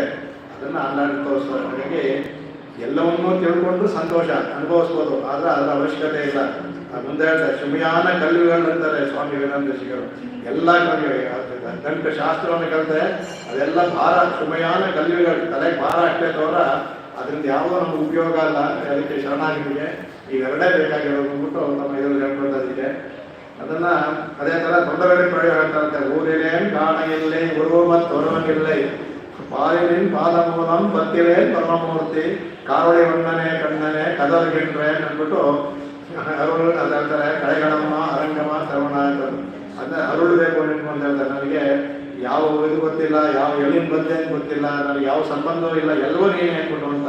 ಅದಕ್ಕೆ ನಿನ್ನ ಪಾದೇನೇನು ನಿನ್ನ ಪಾದ ಮೂಲಂ, ನನ್ನ ಪಾದದ ಮೂಲವನ್ನು ಭಕ್ತಿ ಮಾಡಿಕೊಂಡೆ ಪರಮಮೂರ್ತಿ, ಅದೊಂದೇ ನನಗೆ ಯೋಗ್ಯತೆ, ಅದೊಂದು ಯೋಗ್ಯತೆ ಇದ್ರೆ ಸಾಕು ಅಂದ್ಬಿಟ್ಟು ಅದನ್ನು ಹೇಳ್ತಾರೆ. ಅದಕ್ಕೆ ಈ ಯಾಕಂದ್ರೆ ಬೇರೆ ಅರ್ಥ ಹೇಳಿದ್ದೇನೆ, ಈಗ ಒಳಗಿನ ಅರ್ಥವನ್ನು ಹೇಳಿದ್ರೆ ಮುಗಿದೋಗ್ಬಿಡ್ತೇನೆ. ನಿನ್ನೆ ಔಷಧ ಅರ್ಥವನ್ನು ಹೇಳ್ಬಿಟ್ಟೆ ನಿಮಗೆ. ಅದರಲ್ಲಿ ಒಂದೊಂದಾಗಿ ಅನುಭವಿಸೋದು. ಏರ್ತಕ್ಕಲಂಗಳು ಎದುರ್ಬಂದು ಮೀರಡಿಪ ಅಂತ ಹೇಳೋದಕ್ಕೆ ಏರ್ತಕ್ಕಲಂಗಳು ಅಂದ್ರೆ ಏನು ಅಂದ್ಬಿಟ್ಟು ಅಂತ. ಏತ ಅಂದರೆ ಅನೇಕ ಅರ್ಥವನ್ನು, ಒಂದು ಪದಕ್ಕೆ ಅನೇಕ ಅರ್ಥಗಳಿದೆ. ಏತ ಅಂದರೆ ಅತ್ಯಂತ ಉನ್ನತವಾದ್ದು, ಶ್ರೇಷ್ಠವಾದದ್ದು ಒಂದಾತ ಬರುತ್ತೆ. ಏತ ಅಂದರೆ ನಮ್ಮ ಯೋಗ್ಯತೆಗೆ ಸರಿ ಹೊಂದುವಂತಹದ್ದು, ಅದಕ್ಕೂ ಒಂದಾಗುತ್ತೆ. ಆಮೇಲೆ ಇನ್ನೊಂದು ಏತ ಅಂತ ಹೇಳಿದ್ರೆ ಯಾವುದೋ ಒಂದಕ್ಕೆ ಒಂದು ನಮ್ಮ ಇದರಲ್ಲಿ ಸಮೂಹಕ್ಕೆ ಸರಿ ಹೋಗುತ್ತೋ ಅದಕ್ಕೂ ಏತ ಪದವನ್ನು ಹಾಕ್ಬೋದು. ಅದಕ್ಕೆ ಎಲ್ಲಕ್ಕೂ ಒಂದು ಪದದಲ್ಲಿ ಎಲ್ಲವನ್ನೂ ಅರ್ಥ ಮಾಡುವುದಕ್ಕೆ ಅದೆಲ್ಲ ಇದನ್ನ ತೋರಿಸ್ಕೊಡ್ತಾರೆ ಇದರಲ್ಲಿ. ಏನಂದ್ರೆ ಏತ ಅಂದರೆ ನಮಗೆ ಹತ್ತಿರವಾದವನು, ತುಂಬ ನಮಗೆ ಒಬ್ರು ದೂರದಲ್ಲಿರೋರು, ಸಂಬಂಧಗಳಿಂದ ಒಬ್ರು ದೂರದಲ್ಲಿರ್ತಾರೆ, ಅಷ್ಟು ನಮಗೆ ಒಡನಾಟ ಇರೋದಿಲ್ಲ. ಇನ್ನೊಬ್ರು ಮನೆ ಹತ್ರ ಪಕ್ಕದಲ್ಲೇ ಇರ್ತಾರೆ, ಇಲ್ಲೇ ಇರ್ತಾರೆ, ಆಗಾಗ ಬಂದಿರ್ತಿರ್ತಾರೆ. ಸಂಬಂಧ ಒಂದೇ ಆದರೂ ಇಬ್ಬರು ಸೋದರಮಾನ ಮಕ್ಕಳು ಒಬ್ಬರು ದೂರ ಇದ್ದಾರೆ. ಇವರು ಹತ್ರ ಇರೋದ್ರಿಂದ ಏನಾಗುತ್ತೆ, ನಿಮಗೆ ಮನಸ್ಸಿಗೆ ತುಂಬ ಇದಾಗಿ ಹತ್ರ ಆಗ್ತಾರಲ್ಲ, ಅದು ಏತ ಅಂದರೆ ನಮಗೆ ಸರಿ ಹೊಂತಾರೆ, ಆ ಏತ ಬರೋದಾಗ್ತಾರಂತೆ. ಇಲ್ಲಿ ರಾಮಾವತಾರ ಕೃಷ್ಣಾವತಾರಕ್ಕೆ ಹೇಳ್ತಾ ಇದ್ದಾರೆ. ರಾಮಾವತಾರದಲ್ಲಿ ಭಗವಂತ ಎಷ್ಟೇ ಕರುಣಾಮೂರ್ತಿ ಆದರೂ ಅವನು ಹುಟ್ಟಿದ್ದು ಚಕ್ರವರ್ತಿ ಆಗ್ಬಿಟ್ಬಿಟ್ಟ. ಹಾಗಾಗಿ ಚಕ್ರವರ್ತಿ ಆದವನು ಜನಗಳ ಜೊತೆ ಅಷ್ಟು ಅವನು ಪಟ್ಟಾಭಿಷೇಕ ಮುಂಚೆ ಅವನು ಜನಗಳ ಜೊತೆ ಇದಾಗ್ತಾ ಇದ್ದ, ಬೆರೀತಾ ಇದ್ದ. ಅದೆಲ್ಲವನ್ನು ಹೇಳಿದಾರಲ್ಲ, ಅವ್ರ ಮನೆಯಲ್ಲಿ ಕಷ್ಟ ಆದ ತಾನು ಕಷ್ಟ ಅನ್ಕೊತಿದ್ದ, ಅವ್ರ ಮನೆ ಉತ್ಸವ ತಾನು ಉತ್ಸವ ಆಚರಿಸ್ತಿದ್ದ, ಅವ್ರ ಯೋಗಕ್ಷೇಮ ಆಚರಿಸ್ತಿದ್ದ, ಎಲ್ಲ ರಾಮಾಯಣದಲ್ಲಿ ಬರುತ್ತೆ. ಆದರೆ ಒಂದು ಸಲ ಅವನಿಗೆ ಇದಾದ್ಮೇಲೆ ಹೇಗೆ ಚಕ್ರವರ್ತಿ ಆದಮೇಲೆ ಒಂದು ಥರ ಹೇಳಕ್ಕೆ ಸಾಧ್ಯವಿಲ್ಲ. ಅವನು ಜನಗಳಿಂದ ಬಂದು ಆ ಥರ ಬೆಳೆಯೋಕ್ಕೆ ಸಾಧ್ಯವಿಲ್ಲ. ಇವಾಗ ಮೋದಿನ ಬಂದು ಕೂತ್ಕೊಂಡು ಕಾಲಕ್ಷೇಪ ಕೇಳಿ ಸುಮ್ಮನೆ ಆಗುತ್ತಾ? ಆ ಸಂಖ್ಯೆ ಬಂದು ಸಂಖ್ಯೆ ಎಲ್ಲ ಆಗೋದಿಲ್ಲ. ಅವ್ರಿಗೆ ಇಷ್ಟ ಇದ್ದರೂ ಸಹ, ಅದೇ ಥರ ರಾಮನಿಗೆ ಇಷ್ಟ ಇದ್ದರೂ ಸಹ ಅವನಿಗೆ ಅದು ಬೇರ್ಪಡಿಸ್ಬಿಡುತ್ತೆ. ಅವನಿರುವ ಸ್ಥಾನಮಾನ ಬೇರ್ಪಡಿಸೋ ಜನಗಳಿಗೆ ಅಷ್ಟು ಸುಲಭವಾಗಿ ಬರೆಯೋದಕ್ಕೆ ಸಾಧ್ಯವಿಲ್ಲ. ಅವನ ಮನಸ್ಸಲ್ಲಿ ಇಷ್ಟನೇ ಆಗುತ್ತೆ. ಆದರೆ ಕೃಷ್ಣಾವತಾರದಲ್ಲ ಏನು ಮಾಡ್ದ, ಗೋಪುರದ ಬಂದು ಬಿಟ್ಬಿಟ್ಟ. ಏನೂ ಇಲ್ಲ ಅವನಿಗೆ, ಯಾವ ಸೆಕ್ಯೂರಿಟಿ ಏನೂ ಬೇಡ. ಎಲ್ಲರ ಜೊತೆ ಇದ್ದ, ಅವ್ರ ಜೊತೆ ಬೆಂಡೆ ಕದಿಯೋದು, ಮಾಡೋದು, ಅವ್ರ ಜೊತೆ ಕಾಡು ಹೋಗೋದು, ಹುಲ್ಲು ಕರುಗಳು ಇದು ಮಾಡೋದು, ಅಲ್ಲಿರೋ ಮರಗಳಲ್ಲಿ ಹಣ್ಣುಗಳು ತಿನ್ನೋದು, ಈ ಥರದ್ದು ಎಲ್ಲರಿಗೂ ಅವನು ಇದಾಗ್ಬಿಟ್ಟ. ಜೊತೆಯಲ್ಲಿದ್ದರಿಂದ ಬಾಂಧವ್ಯ ಹೆಚ್ಚಾಯಿತು ಅವರಿಗೆ. ಅವನ ಕೃಷ್ಣನ ಅವರು ಸಖಿಯರೇ ಸಹ ಅವನ ಸಖ್ಯರೆಲ್ಲರೂ ಸಹ ಅವನ್ನೇ ನಾಯಕನಾಗಿ ಇಟ್ಕೊಂಡ್ರು. ಅಲ್ಲಿರುವ ರಜಸ್ ಕನ್ಯರೆಲ್ಲ ಇವನ್ನ ಪ್ರಿಯತಮನ ಹಾಕೊಂಡ್ರು. ಅಲ್ಲಿರೋ ಅಲ್ಲಿರೋ ಸ್ತ್ರೀಯರೆಲ್ಲ ಇವನ್ನ ತನ್ನ ಅತ್ಯಂತ ಮಗನ ಥರ ಮಾಡಿಸಿದ್ರು. ಯಶೋಧನಂದ್ರು ಕೇಳಬೇಡ, ಸ್ವಂತ ಮಗನೇ ಆಗ್ಬಿಟ್ಟ ಅವರಿಗೆ. ಹಾಗಾಗಿ ಎಲ್ಲರದ್ದು ಅಲ್ಲಿ ಮಾಡೋದು ಮಾಡ್ತಾರೆ. ಆಮೇಲೆ ಇವ್ರ ಜೊತೆ ಎಲ್ಲ ಅಲ್ಲಿ ಹೋಗಿ ಯಮುನಾ ತೀರದಲ್ಲಿ ಆಟ ಆಡೋನಲ್ಲ, ಆಟ ಆಡೋದು, ಅವ್ರ ಜೊತೆ ಅವ್ರಿಗೆ ಕೂದಲು ಇದು ಮಾಡೋದು ಎಲ್ಲ ಮಾಡ್ತಾ ಇದ್ದಲ್ಲ ಅವನು. ಆಗ ಅಲ್ಲಿ ಆ ಕಡೆ ಇಲ್ಲಿ ನಂದ ಯಮುನಾ ತೀರ ಅಲ್ಲಿ ಶುಕ ಮಹರ್ಷಿಗಳು ಯಾಗ ಮಾಡ್ತಾ ಇದ್ರಂತೆ. ನೋಡ್ತಾರೆ ಭಗವಂತ ಅಲ್ಲಿ ಯಾಗದಲ್ಲಿ ಅವ್ನು ಇಲ್ಲವೇ ಇಲ್ಲ. ಆಗ ಅಹೋಭಾಗ್ಯಂ ಅಂತಾರೆ. ಎಂತಹ ಭಾಗ್ಯ, ನಾವು ಯಜ್ಞ ಮಾಡಿ ಆಹ್ವಾನ ಮಾಡ್ತೀವಿ, ಬರ್ತಾ ಇಲ್ಲ ಭಗವಂತ. ಅಲ್ಲಿ ರಜಕನ್ಯರು ಅವ್ರಿಗೆ ಎಂಜಲು ಅಂತ ಗೊತ್ತಿಲ್ಲ, ಎಡಗೈ ಬಲಗೈ ಗೊತ್ತಿಲ್ಲ, ಅವ್ರ ಜೊತೆ ಹೇಗೆ ಶುರುವಾಯ್ತಾನೆ. ನಾವು ಭಗವಂತನ ಬರಬೇಕು ಅಂದ್ರೆ ಇಲ್ಲ, ನಮ್ಗೆ ದೂರದಿಂದ ನೋಡೋಕ್ಕೂ ಆಗೋದಿಲ್ಲ, ಅಲ್ಲಿ ಅವರಿಗೆ ಸ್ಪರ್ಶವೂ ಆಗ್ತಾ ಇದೆ, ಭಗವಂತ ನೀಕ್ಷ ಆಗ್ತಾ ಇದೆ, ಎಂಥ ಭಾಗ್ಯವಂತರು ಕೊಂಡಾಡ್ತಾರೆ. ಶುಕ್ರ ಮಹರ್ಷಿಗಳು ಮಹಾ ತಪಸ್ವಿ, ವೇದವ್ಯಾಸರಿಗಿಂತ ಒಂದು ಕೈ ಮೇಲೆ ಅಂತ ಹೇಳ್ಬೇಕು, ಆ ಥರ ತಪಸ್ವಿ ಅವರು. ವೇದವ್ಯಾಸರಿಗಿಂತ ಒಂದು ಕೈ ಹೆಚ್ಚಾನೆ ಅವರು. ಎಲ್ಲ ಜ್ಞಾನವೂ ಇತ್ತು, ಎಲ್ಲ ಇತ್ತು. ಹುಟ್ಟಿದಾಗಲೇ ವೈರಾಗ್ಯ ಅವ್ರಿಗೆ, ಎಲ್ಲೋ ವೈರಾಗ್ಯದಿಂದ ಇದ್ಬಿಟ್ರು ಅವರು. ಆ ಥರ ಮಹಾ ಇದು ಅವ್ರು ಕೊಂಡಾಡ್ತಾರೆ. ಅವರು ಭಾಗವತವನ್ನ ವೇದವ್ಯಾಸರು ರಚಿಸಿದ್ದಾದರೂ ಅವರು ಬರೆಯಲ್ಲ, ಶುಕ ಮಹರ್ಷಿ ಹೇಳ್ಬಿಟ್ರು. ಶುಕ ಮಹರ್ಷಿಗಳು ಹೇಳಿ ಅದು ನಾವು ಆಮೇಲೆ ಲಿಖಿತವಾಗಿ ಬಂದಿದ್ದು. ಅಂದರೆ ವೇದವ್ಯಾಸರು ಹೇಳಿದ್ದೇನೆ ಶುಕರು ಪರೀಕ್ಷಿತ್ ಮಹಾರಾಜನಿಗೆ ಉಪದೇಶ ಮಾಡಿ ಅದು ಬಂದಿದ್ದಂತಹ ಇದು. ಅದು ನನಗೆ ಅದರಿಂದ ಏತ ಅನ್ನೋದು ಅದರಲ್ಲಿ ಬರುತ್ತೆ. ಇಲ್ಲಿ ಏತ ಅಂದ್ರೆ ಏನು ಅಂದರೆ, ಇಲ್ಲಿ ಹಸುಗಳೆಲ್ಲವೇ ಎದುರ್ಕೊಂಗಿ ಮೀದಳಿಪ. ಎಷ್ಟು ಅಂದರೆ ಒಳ್ಳಲ್ಲಿ ಬೆರಂಪುಷಗಳು, ಒಳ್ಳಲ್ ಅಂದರೆ ಉದಾರಿಯಾದ ಹಸುಗಳು. ಎಷ್ಟು ಉದಾರಿ ಅಂದರೆ ಸುಮ್ಮನೆ ಸುರಿಸುತ್ತಂತೆ. ಈ ಏತಮ್ ಅಂತಂದ್ರೆ ಅದಕ್ಕೆ ತಕ್ಕದಾದ ಪಾತ್ರೆ. ಯಾಕೆಂದ್ರೆ ಒಂದು 20 ಲೀಟರ್ ಹಾಲು ಕೊಡುತ್ತೆ ಅಂದರೆ ನೀವು 2 ಲೀಟರ್ ಒಂದು ಪಾತ್ರೆ ಇಟ್ಕೊಂಡು ಹೋದ್ರೆ ಅದು ಸರಿ ಹೊಂದೋದಿಲ್ಲ. 20 ಲೀಟರ್ ಹಿಡಿದು 20 ಲೀಟರ್ ಹಾಲು ಕೊಡುವಂಥ ಪಾತ್ರೆ ಇಟ್ಕೋಬೇಕು, ಅದು ಏತ್ತ, ಅದಕ್ಕೆ ಸರಿ ಹೊಂದ. ಏತ್ತ ಕಲಂಗಳು ಆ ಥರ ಇಟ್ಕೊಂಡಿದ್ದಾರಂತೆ ಅವರು. ದೊಡ್ಡ ದೊಡ್ಡ ಹಸುಗಳು ಬಹಳ ಒಳ್ಳಲ್ಲಿ ಎರಂಪು ಪಶುಗಳಂತ. ನಾವು ನೋಡೋ ಸಾಧಾರಣ ಹಸು ಅಲ್ಲ. ಈಗಲೂ ಗುಜರಾತ್ ಕಡೆ ಬಂದ್ಬಿಟ್ಟು ಒಳ್ಳೆ ಎತ್ತು ಥರ ಇರ್ತದೆ, ಇಷ್ಟೆಟ್ಟು ಥರ ಇರ್ತಾರೆ. ಒಳಗಡೆ ನಾವು ಯಾರಾದ್ರೂ ಧಾರಾಳ ಹೋಗ್ಬೋದು, ಈಗಲೂ ಸ್ವಲ್ಪ ಬೇಕಿದ್ರೆ ಒಳಗಡೆ ಹೋಗ್ಬೋದು. ಅಷ್ಟು ದೊಡ್ಡ ಹಸುಗಳು ಒಳ್ಳಲ್ಲಿ ಎರಂಪು ಪಶುಗಳು. ಅದಕ್ಕೆ ಇಲ್ಲಿ ದೊಡ್ಡ ಪಾತ್ರನೇ ಇಡ್ಬೋದು. ಇವ್ರು ತಂದಿರ್ತಾರಂತೆ ಕಲಂಗಲ್ನಂದ್ರೆ ಪಾತ್ರೆ. ಏತ್ತ ಕಲಂಗ ಅಂದರೆ ಹಾಲಿಗೆ ಸರಿಯಾದ ಪಾತ್ರೆ. ಅದು ಎಷ್ಟು ಕೊಡುತ್ತೆ, ಎಷ್ಟು ಆದರೆ ಅದಕ್ಕೆ ಸರಿ ಹೊಂದೋಕ್ಕೆ ಸಾಧ್ಯವೇ ಇಲ್ಲ. ಇವ್ರ ಇರೋದು ಎಷ್ಟು ದೊಡ್ಡ ಪಾತ್ರೆ ಇರ್ತೋ ಅಷ್ಟು ಇಡ್ತಾರೆ. ಎಷ್ಟು ದೊಡ್ಡ ಪಾತ್ರೆಯೋ ಹಸು ಕೆಳಗಡೆ ಇಡಕ್ಕಾಗುತ್ತೆ ಅಷ್ಟು ಇಡ್ತಾರೆ. ಅದು ಏತ ಅದೆಲ್ಲ ತುಂಬೋಗ್ಬಿಡುತ್ತಂತೆ. ಇನ್ನೊಂದು ಪಾತ್ರೆ ಇಡೋಷ್ಟೊತ್ತಿಗೆ ಇದನ್ನ ಕೆಳಗಡೆ ನೀರು ಹಾಲು ಚಲ್ತಾನೆ ಇರುತ್ತೆ. ಅದಕ್ಕೆ ಒಂದು ಮಾತಾದ ಇರ್ತಾನೆ, ಸುರಿಸ್ತಾನೆ ಇರ್ತಂತೆ, ನಿಲ್ಲಿಸೋದೇ ಇಲ್ಲ ಅದು. ಆ ಥರ ಹಾಲನ್ನು ಕೊಡುತ್ತಂತೆ. ಈ ಥರ ಹಾಲು ಕೊಡುವಂಥ ಅನೇಕ ಗುಂಪುಗಳುಳ್ಳ ಹಸುಗಳ ಒಡೆಯ ಅವನು ಅಂತ ನಂದಗೋಪನ್ ಹೇಳ್ತಾ ಇದಕ್ಕೆ ಇಲ್ಲಿ ಅದಕ್ಕೆ ಆ ಥರ ಏತ ಕಲಂಗಳು ಹೇಳ್ತಾ ಇದಕ್ಕೆ. ಇದನ್ನ ಸ್ವಾಪದೇಶದಲ್ಲಿ ಆಚಾರ್ಯ ಪರವಾಗೂ ಸಹ ಹೋಲಿಸ್ತಾರೆ. ಆಚಾರ್ಯರು ಇದೇ ಥರ. ಆಚಾರ್ಯರು ನಮಗೆ ಹೇಗೆ ಈ ಹಸು ಕರು ಹಾಲು ಕುರಿ ಸರಿಸ್ತಾನೇ ಇರುತ್ತೋ ಆ ಥರ ಆಚಾರ್ಯರು ಸತ್ಶಿಷ್ಯರಿಗೆ ನಿನ್ನೆ ಹೇಳ್ಬಿಟ್ಟ ಎರಡು ಅದನ್ನು ಶಿಷ್ಯನ ಲಕ್ಷಣ, ಆಚಾರ್ಯ ಲಕ್ಷಣ. ಅವರು ಸತ್ಶಿಷ್ಯರಿಗೆ ಸುರಿಸ್ತಾ ಇರ್ತಾರಂತೆ. ಅವರು ಇವರು ಸಾಕು ಸಾಕು ಅನ್ನೋಷ್ಟು ಆಚಾರ್ಯರು ಕೊಡ್ತಾ ಇರ್ತಾರೆ. ಅವರು ಎಲ್ಲರೂ ಪಶು ಪಡ್ಕೊಳ್ಳೋದ್ಬಿಟ್ಟು ಅಂತ ಆಚಾರ್ಯ ಹೋಲಿಸ್ತಾರೆ ಇದನ್ನ ಇದಕ್ಕೆ. ಆಮೇಲೆ ಇಲ್ಲಿ ಹೇಳ್ತಾರೆ ಇದಕ್ಕೆ ಇವರು ಇಲ್ಲಿ ನಂದನಿಗೆ ಹೇಳ್ತಾರೆ. ನಂದನ್ಗೆ ಉದಾರಿ ಇಟ್ಬಿಟ್ಟು ಒಳ್ಳಲ್ ಅಂದರೆ ಅವನು ಹಸು ಉದಾರಿ, ನಂದನ ಉದಾರಿ, ಅಂಬರನೇ ತಣ್ಣೀರು ನೋಡಿದ್ರೆ ಬಹಳ ಉದಾರಿ ಇರ್ಬೋದು ಅಂತ. ಹಾಗಾಗಿ ಅವನ ಹಸುಗಳು ನಂದನ ತರವೇ ಇರ್ಬೇಕು ಅಂತ. ನಂದ ಎಷ್ಟು ಉದಾರಿ ಆಗಿದ್ದೋ ಅವನ ಹಸುರು ಅದೇ ತರವೇ ಇರ್ಬೇಕು ಅಂತ. ಸೊ ನಂದನ ಹಸುಗಳೇ ಎಷ್ಟು ಉದಾರಿ ಆಗಿರ್ಬೇಕಾದ್ರೆ ಅವನ ಭಗವಂತ ಇನ್ನೆಷ್ಟು ಉದಾರಿ ಆಗಿರ್ಬೇಕು. ಅದಕ್ಕೆ ಉದಾರ ಸರ್ವೈತೆ ಜ್ಞಾನಿ ಆತ್ಮಹಿಮತಂದ. ಅವನಿಗೆ ಆರ್ತೋ ಅರ್ಥಾರ್ಥ ಜಿಜ್ಞಾಸು ಜ್ಞಾನೀಶ ಬರ್ತಾರೆ ಅಂತ 4 ಜನ ಬರ್ತಾರೆ. ಯಾರು? ಅರ್ಥ ಜಿಜ್ಞಾಸು, ಅರ್ಥಾರ್ಥಿ ಮತ್ತು ಜ್ಞಾನಿ. ಇವರು ಬಂದ್ಬಿಟ್ಟು ಭಗವಂತ ಹೇಳ್ತಾನೆ ಉದಾರ ಸರ್ವ ಏವೈತೆ ಅಂತ. ಅವರೆಲ್ಲ ತಗೊಳ್ಳೋರು, ಭಗವಂತ ಕೊಡೋನು. ತಗೊಳ್ಳೋರ್ನ ಉದಾರಿ, ಯಾವಾಗ ಕೊಡೋರ್ನ ಉದಾರಿ ಅಂತೀವಿ, ತಗೊಳ್ಳೋರ್ನ ಇಲ್ಲಿ ಹಸುವನ್ನ ಉದಾರಿ, ಹಸು ಹಾಲು ಕೊಡುತ್ತೆ. ನಂದ ಉದಾರಿ, ಎಲ್ಲಾದ್ರೂ ಅನ್ನ ನೀರು ಬಟ್ಟೆ ಎಲ್ಲ ಕೊಟ್ಟ. ಭಗವಂತ ಅದಕ್ಕೆ ತಿರುಗಿಸ್ಬಿಟ್ಟ. ಅದನ್ನ ತಗೊಳ್ಳೋರ್ನ ಉದಾರಿ ಅಂದ್ಬಿಟ್ಟ. ತಾನು ಉದಾರಿ ಇಲ್ವಂತೆ. ನನ್ನನ್ನ ಬಂದು ಕೇಳ್ತಾರಲ್ಲ ಅದೇ ಉದಾರವಾದ ಮನ್ಸುತ್ತ ಉದಾರ ಸರ್ವ ಏವೈತೆ ಅಂತ ಬಿಟ್ಟು ಕಡೆಗೆ ಆತ್ಮೀಯತೆ ಅಂತ. ಜ್ಞಾನಿದು ಆತ್ಮ, ಅದು 4 ಜನದಲ್ಲಿ ಕೇಳ್ತಾರೆ. ಅದರಲ್ಲಿ ಜ್ಞಾನಿ ಆದವನು ನನಗೆ ಬಹಳ ಇಷ್ಟ. ಜ್ಞಾನಿ ಆದವನು ಮೋಕ್ಷವನ್ನು ಮಾತ್ರ ಕೇಳ್ತಾನೆ. ಬೇರೆಯವರು ಅವ್ರಿಗೆ ಬೇಕಾದ ಜಿಜ್ಞಾಸು ಅರ್ಥ ಇದಕ್ಕೆಲ್ಲವನ್ನು ಕೇಳ್ತಾರೆ. ಎಲ್ಲವನ್ನೂ ಕೊಡ್ತಾನೆ. ಆ ಎಲ್ಲರನ್ನೂ ಉದಾರಿ ಅಂತಾನೆ ಭಗವಂತ. ಅದೇ ಥರ ನಂದನ ಉದಾರಿ. ಅದರಿಂದ ಅವನ ಮಗನಾದಂಥ ಮೊದಲೇ ಹೇಳ್ತಾನೆ ಅದಕ್ಕೆ ಕಾರಣದ ಗುಣ ಕಾರ್ಯದಲ್ಲಿ ಬರುತ್ತೆ ಅಂತ. ಕಾರಣ ನಂದ, ಆ ಗುಣ ಕಾರ್ಯದಲ್ಲಿ ಬರುತ್ತೆ ಅಂತ. ನಂದನ ಉದಾರ ಗುಣ ಕೃಷ್ಣನಿಗೂ ಸಹ ಇತ್ತು ಎರಡು ಅಂತ ಹೇಳ್ತಾರಕ್ಕೆ. ಅದೇ ಥರ ಆಮೇಲೆ ಈ ಥರ ಏತಕ್ಕಲಂಗಳ ಎದುರು ಬಂದಿದ್ದ ಅದನ್ನ ಆಚಾರ್ಯ ಇದೇ ಥರ ಕೊಡ್ತಾನೆ ಇರ್ತಾರೆ. ಶಿಷ್ಯರಿಗೆ ಕೇಳಿದ್ರೆ ಎಲ್ಲ ಅವರಿಗೆ ಶಾಸ್ತ್ರಗಳು, ಆ ವೇದಗಳು, ಉಪನಿಷತ್ತುಗಳು, ಇತಿಹಾಸ ಪುರಾಣಗಳು, ಮೀಮಾಂಸಾ ತರ್ಕ ಎಲ್ಲವೊಂದು ಅದನ್ನು ತಗೊಂಡು ಅದರಲ್ಲಿ ಸಾರವನ್ನೆಲ್ಲ ತೆಗೆದು ಶಿಷ್ಯರಿಗೆಲ್ಲ ಕೊಡ್ತಾರೆ ಅಂತ ಕಡೆಗೆ ಮಾತಾದೇ ಭಾಷೆ ಮಾಡೋದು ಅಂದರೆ ಅದೇ ಬಳ್ಳ ನಿಲ್ಲಿಸದೇ ಕೊಡ್ತಂತೆ. ಅದೇ ಥರ ಹೇಳ್ತಾರೆ ಅದಕ್ಕೆ. ಇದಕ್ಕೂ ಹೇಳ್ತಾರೆ ಅದಕ್ಕೆ. ಭಗವಂತನಿಗೆ ಗೀತೆಯಲ್ಲಿ ಅವನು ಅದೇ ಹೇಳ್ತಾನೆ, ಭಗವಂತ ಅವನು ಯಾರೋ ಒಂದೇ ಒಂದ್ಸಲ ಕೇಳಿದ ಅವನು ಏನೋ ನನಗೆ ಉಪದೇಶ ಮಾಡು ಅಂದ್ಬಿಟ್ಟು ಅಂತ. ಆದರೆ ಭಗವಂತ ಹೇಳಿ ನಿಲ್ಲಿಸಲಿಲ್ಲ. ಭೂಯೇ ಭೂಯೇವ ಮಹಾಬಾಹು ಶೃಣ್ಮೇ ವಚನಂ ಪರಮ ಅಂದ್ಬಿಟ್ಟು ಅಂತ. ಭೂಯ ಇನ್ನೂ ಹೇಳ್ತೀನಿ ಕೇಳು ಅಂತ. ಅದೇ ಉದಾಹರಣೆ ತರ ಬಳ್ಳಲ್ ಪರಪುರುಷರು ಅಂತ ಅವನು ಕೇಳಿದ್ದೊಂದು ನನ್ನ ಅಜ್ಞಾನ ಅಂತ. ಭಗವಂತ ಇಡೀ ಗೀತೆಯನ್ನು ಉಪದೇಶ ಮಾಡ್ಬಿಟ್ಟ. ಅವನು ಒಂದಕ್ಕೆ ಇಷ್ಟು ಕೇಳಿದ್ರೆ ಅದಕ್ಕೆ ಕೇಳಿದಷ್ಟು ಕೊಡ್ತಾ ಇರೋದ್ರಿಂದ ಅದನ್ನು ಹೇಳ್ತಾರೆ. ಅದೇ ಥರ ಇವರು ಪರಾಶರರು ಮೈತ್ರೇಯರು ಬೇಕಾದ್ರೆ ಒಂದು ಧರ್ಮವನ್ನು ಕೇಳ್ತಾರೆ.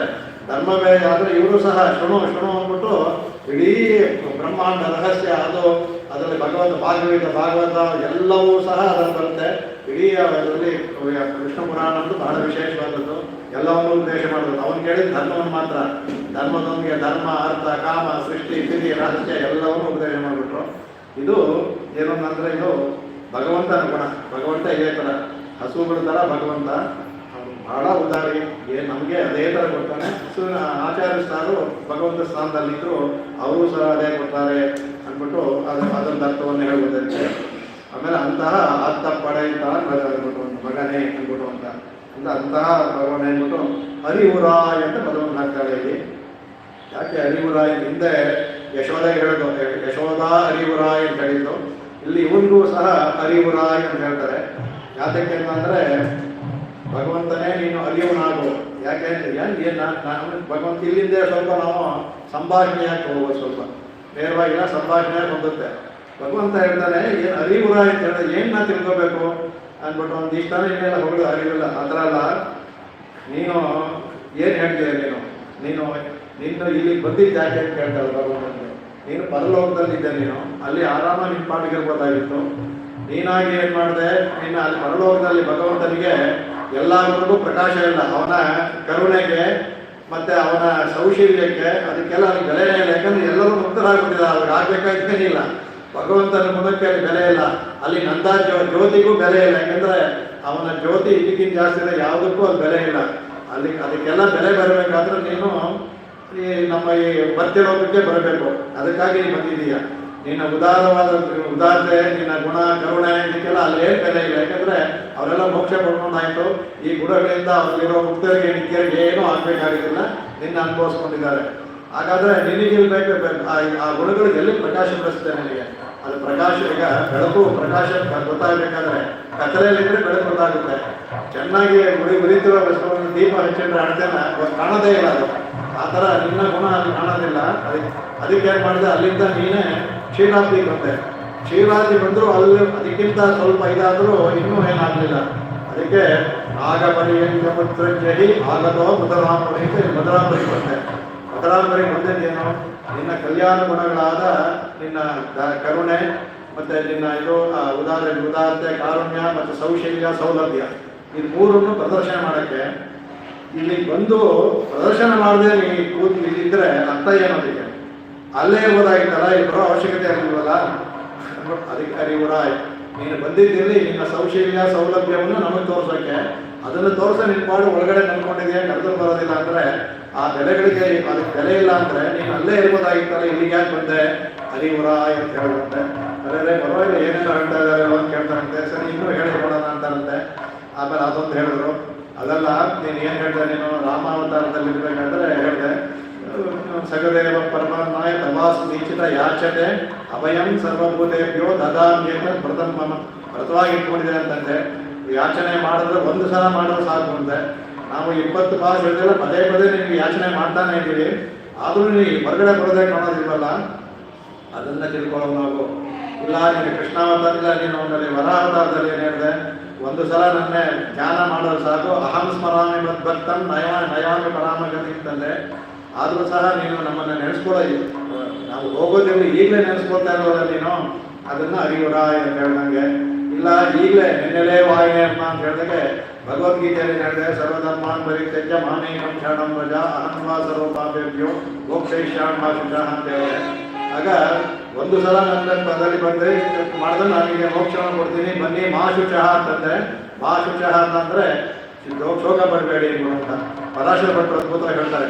ಭಗವಂತ ನೀನು 4 ಮಾತು ಹೇಳಿದೆ, 4 ಮಾತು ನೀನು 3 ಮಾತು ನನಗೆ ಬೇಡ, ನೀ ಕಡೆ ಹೇಳಿದೆಯಲ್ಲ ಚರ್ಮ ಪದ, ಚರ್ಮ ಶ್ಲೋಕದಲ್ಲಿ ಅವ್ರು ಹೇಳಿದ ಅದ್ಭುತವಾಗಿ ಚರ್ಮ ಶ್ಲೋಕ ಅಂದ್ರೆ ಕಡೆ ಶ್ಲೋಕ, ಚರ್ಮ ಪದ ಮಹಾಶುಚ, ಚರ್ಮ ಅಂದ್ರೆ ಕಡೆದು ಅಂತ. ನಾನು ಚರ್ಮ ಶ್ಲೋಕದ ಚರ್ಮ ಪದ ಇದೆಯಲ್ಲ ಅದೊಂದು ಸಾಕು ನನಗೆ, ಮಹಾಶುಚ ಅಂತ ದುಃಖಿಸಬೇಡಿ ಅಂತ ಹೇಳಿದೆಲ್ಲ ಅದೊಂದು ಸಾಕು ನನ್ನ ಧೈರ್ಯಕ್ಕೆ ಅಂತ ಪರಾಶರ ಭಟ್ರು ಕೊಂಡಾಡ್ತಾರೆ. ಆ ಥರ ಮಹಾಶುಚ ಅಂತೇಳಿ ನಮ್ಮನ್ನ ಶ್ಲೋಕದಲ್ಲಿ ಹೇಳಿದೆಯಲ್ಲ ಅದನ್ನ ತಿಳ್ಕೊಳ್ಳೋನಾಗೋದು ಅಂತ ಹೇಳ್ತಾರಂತೆ. ಅದಕ್ಕೆ ಅವನಾಮ ಹೇಳ್ತಾರೆ, ಅದಕ್ಕೆ ಕೊಂಡಾಡ್ತಾರೆ. ಅದಕ್ಕೆ ಉತ್ತಮಡೆಯಾಯ್ ಬೆರೆಯಾಯ್ ಉದರಕ್ಕೆ ಉತ್ತಮಾಯ್ ಕೊಡರೆ ಬೆರೆಯ ಅಂತ. ಆಗ ಭಗವಂತ ಹೇಳ್ತಾನಂತೆ ಅದಕ್ಕೆ, ಇದು ನೀವು ಹೇಳ್ದಲ್ಲ ಏನು, ನಾನು ಎಲ್ಲಿ ನಿಮಗೆ ಈಗ ನಿಮಗೆ ನಾನೆಲ್ಲಿ ಹೇಳ್ದೆ, ನಾನು ಬಂದು ನಿಮಗೆಲ್ಲ ಗೊತ್ತೇನೆ ಅಂತ. ರಾಮಾವತಾರ ಈಗ ಇದನ್ನ ಕೃಷ್ಣಾವತಾರದ ರಾಮ ಹೇಳ್ತಾ ಹೋಗ್ಬೇಕು, ವರಾವತಾರದಲ್ಲಿ ಅವ್ರು ಹೇಳ್ದ ಯಾರು ಹೇಳಿದ್ರು, ರಾಮಾವತಾರ ಹೇಳಿದ್ರು, ನಾನು ನಿಮ್ಗೆ ಹೇಳಿದ್ದ ಅನ್ನುವಾಗ ಈ ನೀನು ಕೃಷ್ಣ ಚರ್ಮ ಶ್ಲೋಕ ಹೇಳಿದ್ಯಲ್ಲ ಅಂತ ಹೇಳ್ತಾರಂತೆ. ಅದು ನಾನು ಯುದ್ಧ ರಂಗದಲ್ಲಿ ಹೇಳಿದೆ ಅರ್ಜುನನಿಗೆ, ಅಂದ್ಬಿಟ್ಟು ಅರ್ಜುನನಿಗೆ ಮಾತ್ರ ಹೇಳಿದೆ, ನೀನು ಅರ್ಜುನನಿಗೆ ಸಂಬೋಧನೆ ಮಾಡಲಿಲ್ವಲ್ಲ ಎಲ್ಲರಿಗೂ ತಾನೇ ಹೇಳಿದೆ ಅಂದ್ಬಿಟ್ಟು ಅಂತ ಕರೆಕ್ಟಾಗಿ ಪರೀಕ್ಷೆ ಮಾಡೋದಕ್ಕೆ ಇರೋದು ಎಷ್ಟಿದೆ ಪರೀಕ್ಷೆ ಮಾಡೋಕ್ಕೆ ಹೇಳ್ತಾರಂತೆ. ಸರಿ ಅದು ಸರಿ, ಈ ಊತ್ತ ಮಡೆಯಾಯಿ ಪೆರಿಯಾಯಿಂದಲ್ಲ, ಈ ಊತ್ತ ಮಂತ್ರ ಏನೋ ಪೆರಿಯಾಯಿ ಅಂದ್ರೆ ಏನೋ ಸುಡರೇ ಇದೆ ಅಂತ ಕೇಳ್ತಾರಂತೆ ಭಗವಂತ ಇದೆಲ್ಲ ಅವರಿಗೆ. ಅದಕ್ಕೆ ಊತ್ತ ಮಂತ್ರ 3 ಅರ್ಥ ಹೇಳ್ತಾರಂತೆ. ಒಂದು ಅತ್ಯಂತ ಎಲ್ಲರೂ ಊತ್ತಮ್ ಅಂದರೆ ಇದು ನೀರು ಒಳಗಡೆ ಕರೀತಾರೆ, ಚಿಲುಮೆಗೆ ಊತ್ತಮ್ ಅಂತ ಒಂದರ್ಥ, ಚಿಲುಮೆ ಹರಿತಲ್ಲ ಒಂದರ್ಥ. ಇನ್ನೊಂದು ಅರ್ಥ ದೃಢ ನಿಷ್ಠೆ ಉಳ್ಳವನು ಅಂತ ಆಗುತ್ತೆ, ಇನ್ನೊಂದು ಅರ್ಥ ತ್ವರೆ ಉಳ್ಳವನು ಅಂತ ಆಗುತ್ತೆ. ಭಗವಂತ ಕೇಳ್ತಾರಂತೆ, ಸರಿ ಹೇಳ್ತಾರಲ್ಲ ಏನು ದೃಢ ನಿಶ್ಚಯ ನನ್ನನ್ನು ಕಂಡೇನೇನೋ ಕಂಡ್ರಿ ಅಂತ ಹೇಳ್ತಾರಂತೆ ಅವ್ರಿಗೆ. ಅದು ಕೇಳ್ತಾರಂತೆ, ಇನ್ನ ದೃಢ ನಿಶ್ಚಯ ಹೇಳ್ಬೇಕಾದ್ರೆ ಏನು ಬರ್ತದಂತೆ, ಇವರು ಅದಕ್ಕೆ ಮುಂಚೆ ಹೇಳ್ತಾರಂತೆ, ಇವರು ಇದಕ್ಕೆ ಮುಂಚೆ ಏನು ಹೇಳ್ತಾರೆ ಇವರು, ನಾವು ನೀವು ಹೇಳಿದೆಲ್ಲ ಹಸುಗಳ ಥರ ನಾವು, ನಮಗೆ ಹಸುಗಳು ಅದಕ್ಕೇನು ಗೊತ್ತಿಲ್ಲ, ಹಾಲು ಬರುತ್ತೆ, ನಾವು ಅಜ್ಞಾನಕ್ಕೆ ಹೋಲಿಸ್ತಾರೆ, ಅಜ್ಞಾನಿಗಳು ನಾವು. ನಮಗೇನು ಅಂದರೆ ಇದು ಅದರ ಅಜ್ಞಾನಿಗಳು ನಮಗೆ ನಿನ್ನ ಬಗ್ಗೆ ಹೇಳೋಕ್ಕಾಗೋದಿಲ್ಲ, ಅದರಿಂದ ನೀನು ನಮ್ಮನ್ನು ಕಾಪಾಡಬೇಕು, ನಮ್ಮನ್ನು ಹಸು ಇದೆಯಲ್ಲ ಹಸು ಥರ ನಾವು ಹೇಗೆ ಹಸುವನ್ನು ನೀವು ಪಾಲಿಸ್ತೀವೋ ಅದೇ ನಮ್ಮನ್ನು ಪಾಲಿಸ್ಬೇಕು ಅಂತ ಹೇಳಿರ್ತಾರೆ. ಅದಕ್ಕೆ ಇವ್ರು ಹೇಳಿರ್ತಾರಂತೆ, ಸರಿ ಇದೇನೇ ಉತ್ತಮಡೆಯ ನೋಡಿ ಹೇಳ್ತಾರಂತೆ. ಅದಕ್ಕೆ ಇದು ನೀನು ಹಿಂದೆ ಏನು ಹೇಳಿದೆ, ನೀನು ರಾಮಾವತಾರದಲ್ಲಿ ಇರಬೇಕಾದ್ರೆ ರಾಮಾಯಣ ಮಾಡ್ತಾನೆ, ಋಷಿಗಳಲ್ಲಿ ಗಂಧಕಾರನಿಗೆ ಹೋಗ್ತಾನೆ, ಋಷಿಗಳೆಲ್ಲ ಬಂದು ಕೇಳಿಬಿಡ್ತಾರೆ, ನಮಗೆ ರಾಕ್ಷಸ ತುಂಬ ತೊಂದರೆ ಆಗ್ತಿದೆ ಅನ್ನುವಾಗ ರಾಮ ಹೇಳ್ತಾನೆ, ನಾನು ರಾಕ್ಷಸನ್ನೆಲ್ಲ ಕೊಂದು ನಿಮ್ಮನ್ನು ಕಾಪಾಡ್ತೇನೆ ಅಂತ ಹೇಳ್ತಾನೆ. ಸರಿ ಮಾತಾಡ್ತಾರೆ, ಎಲ್ಲ ಆಯಿತು. ಹೊರಗಡೆ ಬಂದಾಗ ಅಲ್ಲಿಯೂ ಸುಮ್ಮನೆ ಕಳಿಸಿದೆ, ಹೊರಗಡೆ ಬಂದ್ಮೇಲೆ ಕೇಳ್ತಾರೆ, ನೀನು ಋಷಿಗಳಿಗೆ ಮಾತು ಕೊಟ್ಟಿಯಲ್ಲ ಅದು ಸರಿನಾ ಅಂತ. ಯಾಕೆ ಅಂದ್ಬಿಟ್ಟು, ಅಲ್ಲ ಅವ್ರನ್ನ ಕಾಪಾಡ್ತೀನಿ ಅಂತ ಹೇಳಿದ್ರೆ ಸರಿ ಒಪ್ಕೊಳ್ತೀನಿ, ರಾಕ್ಷಸರನ್ನ ಕೊಂದು ಕಾಪಾಡ್ತೀನಿ ಅಂತ ಹೇಗೆ ಹೇಳಿದೆ? ರಾಕ್ಷಸರು ನಿಮ್ಗೆಲ್ಲ ತೊಂದರೆ ಮಾಡಿದ್ರ? ಇಲ್ಲ, ಅವ್ರು ತೊಂದರೆ ಮಾಡದೇ ಇದ್ರೆ ನೀನು ಹೇಗೆ ಅವ್ರು ಬಂದೀಯ? ಒಂದು ಎರಡನೇದಾಗಿ ಒಂದು ವೇಳೆ ಶರಣಾಗತಿ ಮಾಡ್ಕೊಂಡ್ರೆ ನಿಮಗೆ ಅವರು, ಆಗ ನೀನೇ ಹೇಳಿದೆಯಾ ಶರಣಾಗತಿ ಮಾಡ್ಕೊಂಡಾಗ, ಆಗ ನೀನು ಋಷಿಗಳು ಕೊಟ್ಟ ಮಾತು ಸುಳ್ಳಾಗ್ಬಿಡುತ್ತಲ್ಲ, ನೀ ಯಾಕೆ ಹೇಳಿ ಅಂತ ಅದ್ಭುತವಾದ ಮಾತು ಕೇಳ್ತಾ ನೋಡಿ. ರಾಮನ ಜವಾಬ್ ಕೊಡೋಕ್ಕೆ ಆಗೋದಿಲ್ಲ, ಅವ್ನು ಏನು ಉತ್ತರ ಕೊಡ್ತಾನೆ, ಅವ್ನು ಹೇಳೋದು ನೋಡಿ, ಅವನು ತಿರ್ಗೋಸ್ಕರ ಹೇಳ್ತಾನೆ, ಅದೆಲ್ಲ ನಮ್ಗೆ ಗೊತ್ತಿಲ್ಲ ಅಂತ ಹೇಳ್ತಾನೆ. ಅವಾಗ ಅಪ್ಯಹಂ ಅಂದ್ರೆ ಅವನು ಗಡ ಹೇಳ್ತಾರ, ಅಪ್ಯಹಂ ಜೀವಿತ ಅಂತಾನೆ, ಜೀವಿತ ತ್ಯಕ್ಯಾಂ, ನನ್ನ ಪ್ರಾಣವನ್ನು ಬೇಕಾದ್ರೆ ಬಿಡ್ತೀನಿ, ತ್ವಾಂ ವಾಸೀತೆ ಸಲಕ್ಷ್ಮಣ, ನೀನು ನನಗೆ ಪ್ರಾಣಕ್ಕಿಂತ ಹೆಚ್ಚು ನೀನು ಲಕ್ಷ್ಮಣ, ಆದರೆ ನಿಮ್ಮನ್ನು ಕೂಡ ಬಿಡ್ತೀನಿ ನಾನು. ಆದರೆ ನತು ಪ್ರತಿಜ್ಞಾ ಸಂಶ್ರುತ್ಯ, ನಾನು ಕೊಟ್ಟ ಪ್ರತಿಜ್ಞೆ ಇದೆ ಅದು ಹೇಳ್ತಾರೆ, ಬ್ರಾಹ್ಮಣೇಭ್ಯೋ ವಿಶೇಷತಃ, ಇದು ಬ್ರಾಹ್ಮಣ ಋಷಿಗಳು, ಅದು ನಾನು ಕೊಟ್ಟ ಮಾತು ಯಾರಿಗೂ ತಪ್ಪೋದಿಲ್ಲ, ಅದರಲ್ಲೂ ವಿಶೇಷವಾಗಿ ಋಷಿಗಳು ಕೊಟ್ಟಿದ್ದ ಮಾತು ತಪ್ಪೋದಿಲ್ಲ ಅನ್ನೋದು. ಅವ್ರು ಹೇಳಿದ್ದಕ್ಕೆ ಉತ್ತರ ಸರಿಯಾಗೋದಿಲ್ಲ. ಅಂದರೆ ಒಂದು ವೇಳೆ ಅವರು ಶರಣಾಗತರಾದರೆ ಏನು ಮಾಡ್ತೀನಿ ಅಂದ್ಬಿಟ್ಟು, ಅಂದರೆ ಇದರಲ್ಲಿ ಭಗವಂತನ ದೃಢ ನಿಶ್ಚಯ ಏನಂತಾನೆ, ಅವನು ಅವರಲ್ಲಿ ಶರಣಾಗತ ಆಗ್ಬೇಕಂಗೆ ಮಾಡ್ತೀನಿ ಅಂತ ಅಷ್ಟೇ, ಮಾಡಿದ್ರೆ ತಾನೇ ನಾನು ಕಾಪಾಡೋದು, ಅವರನ್ನು ಮಾಡದೇ ಇದ್ದಂಗೆ ಮಾಡ್ತೀನಿ ಅಂತ ಅವಕಾಶ ಕೊಟ್ಟು ರಾವಣನೂ ಆಗೋದಿಲ್ಲ. ಆಮೇಲೆ ಇನ್ನೊಂದು ಹೇಳ್ತಾನೆ, ಅದರಲ್ಲಿ ಸೀತೆ ಅಪಹರಣಕ್ಕೆ ಅದಕ್ಕೆ ಕಾರಣ ಮಾಡ್ತಾನೆ, ಅವ್ರ ಮೇಲೆ ನನ್ನ ಮೇಲೆ ನಿಮಗೇನು ಕೆಟ್ಟದ್ದು ಮಾಡಿದ್ರು ಅಂತ ಹೇಳ್ತಲ್ಲ, ನನಗೊಂದು ಕೆಟ್ಟದ್ದು ಮಾಡಿದ್ರು ತಾನೇ ಅವ್ರು ಬರೋಕ್ಕಾಗೋದು ಅಂತ ಸೀತಾ ಅಪಹರಣವನ್ನು ಅವರೇ ಸಂಕಲ್ಪ ಮಾಡ್ತಾನೆ. ಎಲ್ಲ ಭಗವತ್ ಸಂಕಲ್ಪದ ಅಡಿಗಿದ್ದು ಕಡೆಗೆ ಮೇಲೆ ನೋಡುವಾಗ ಆಯಿತು ರಾವಣ ಅಂತ ಗದ್ದ ಆಗ್ಬಿಟ್ಟು ಅಂತ. ಇವಾಗ ದ್ವೇಷ ಬಂತಲ್ಲ ಅವ್ರಿಗೆ, ಈಗ ಅವ್ರಿಗೆ ಆಯ್ತಲ್ಲ, ಅವಳು ಸೀತೆ ಹೇಳಿದ ಎರಡಕ್ಕೂ ಉತ್ತರ ಅದರೇ ಕೊಟ್ಟ, ನಿನ್ನನ್ನು ಕದ್ದಿದ್ದರಿಂದ ನನಗೆ ದ್ವೇಷಿಗಳಾದರು, ನನಗೆ ಕೆಳಗೆ ಮಾಡಿದ್ರು, ಅವ್ರನ್ನ ಕೊಲ್ಲೋದು ಅಂತ ಆಯಿತು. ಎರಡನೇದಾಗಿ ಅವರು ಇವಾಗ ಇದನ್ನು ಮಾಡಿದ್ರು ಸಹ ಅವ್ರನ್ನ ಕೊಲ್ಬೋದು, ಎರಡು ಕಾನೂನು ಸಿಗ್ತಲ್ಲ, ಶರಣಾಗತಿ ಮಾಡ್ಕೊಳ್ಳಿಲ್ಲ ಅವರು. ವಿಭೀಷಣ ಮಾಡ್ಕೊಂಡು ಅವ್ರು ಕೊಟ್ಟರೆ ಬೇರೆ ಯಾರಿಗೂ ಮನಸ್ಸೇ ಕೊಡಲಿಲ್ಲ ಭಗವಂತ, ಮಾಡ್ಕೊಳ್ಳಿಲ್ಲ.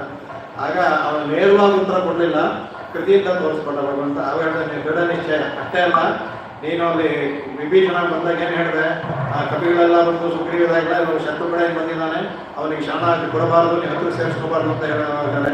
ಮಿತ್ರಭಾವೇನ ಸಂಪ್ರಾಪ್ತಂ ನತ್ಯಜೇಯಂ ಕಥಂಚನ. ದೃಢತೆ ನೋಡಿ, ಯಾರಾದ್ರೂ ಮಿತ್ರಭಾವದಿಂದ ನತ್ಯಜೇಯಂ, ಯಾವ ಕಾಲಕ್ಕೂ ನಾವು ಬಿಡೋದಿಲ್ಲ ಅಂತಲ್ಲ, ಅದರಿಂದ ದೃಢತೆ ಸೋತು ಅಂತ ಹೇಳ್ತಂತೆ. ಅದಕ್ಕೆ ಆಶ್ಚರ್ಯ ಆಗ್ತಂತೆ ಅವ್ರಿಗೆ.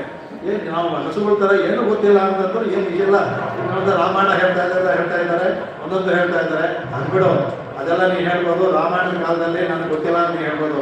ಈಗ ನೀ ಏನು ಹೇಳಿ ದ್ರೌಪದಿಗೆ ಏನು ಮಾತುಕೊಟ್ಟೆ ನೀನು ಅಂತ ಹೇಳ್ತಾರೆ. ನಾನೇನು ಕೊಟ್ಟೆ ದ್ರೌಪದಿಗೆ ಮಾತು ಅಂತ ಹೇಳ್ತಾನಂತೆ. ಆ ದ್ರೌಪದಿಗೆ ಭಗವಂತ ಕೊಟ್ಟಂಥ ಮಾತು ಇದೆಲ್ಲ ಅನುಭವಿಸೋದಕ್ಕೆ ಆ ಸಮಯದಲ್ಲಿ ಆಯ್ತು ಅಂತ ಅದಕ್ಕೆ. ಅವನು ಯಾವಾಗ ಒಂದು ವಸ್ತ್ರಾಪಾರ ಆಗುತ್ತೋ, ವಸ್ತ್ರಾಪಾರ ಆದಾಗ ಇವರೆಲ್ಲ ಸುಮ್ಮನೆ ಇರ್ತಾರೆ. ಭೀಮ ಪಬ್ಬ ಬರ್ತಾನೆ, ಅವನು ತಡೆಬಿಡ್ತಾನೆ ಧರ್ಮರಾಯ. ಅವನು ತನ್ನ ಗಂಧನಾದ ಪಂಚಪಾಂಡವರೇ ಸುಮ್ಮನೆ ಬಂದಿರ್ತಾರೆ. ಭೀಷ್ಮರು ಧರ್ಮರು ಅವರು ಸಹ ನೋಡೋಕ್ಕಾಗಲ್ಲ ಅಂತಾರೆ, ತಡೆಯಕ್ಕೆ ಹೋಗೋದಿಲ್ಲ ಅವರು. ಇವನಂತೂ ತಡೆಯೋದೇ ಇಲ್ಲ, ಯಾರೋ ಧೃತರಾಷ್ಟ್ರ ತಡೆಯೋದೇ ಇಲ್ಲ.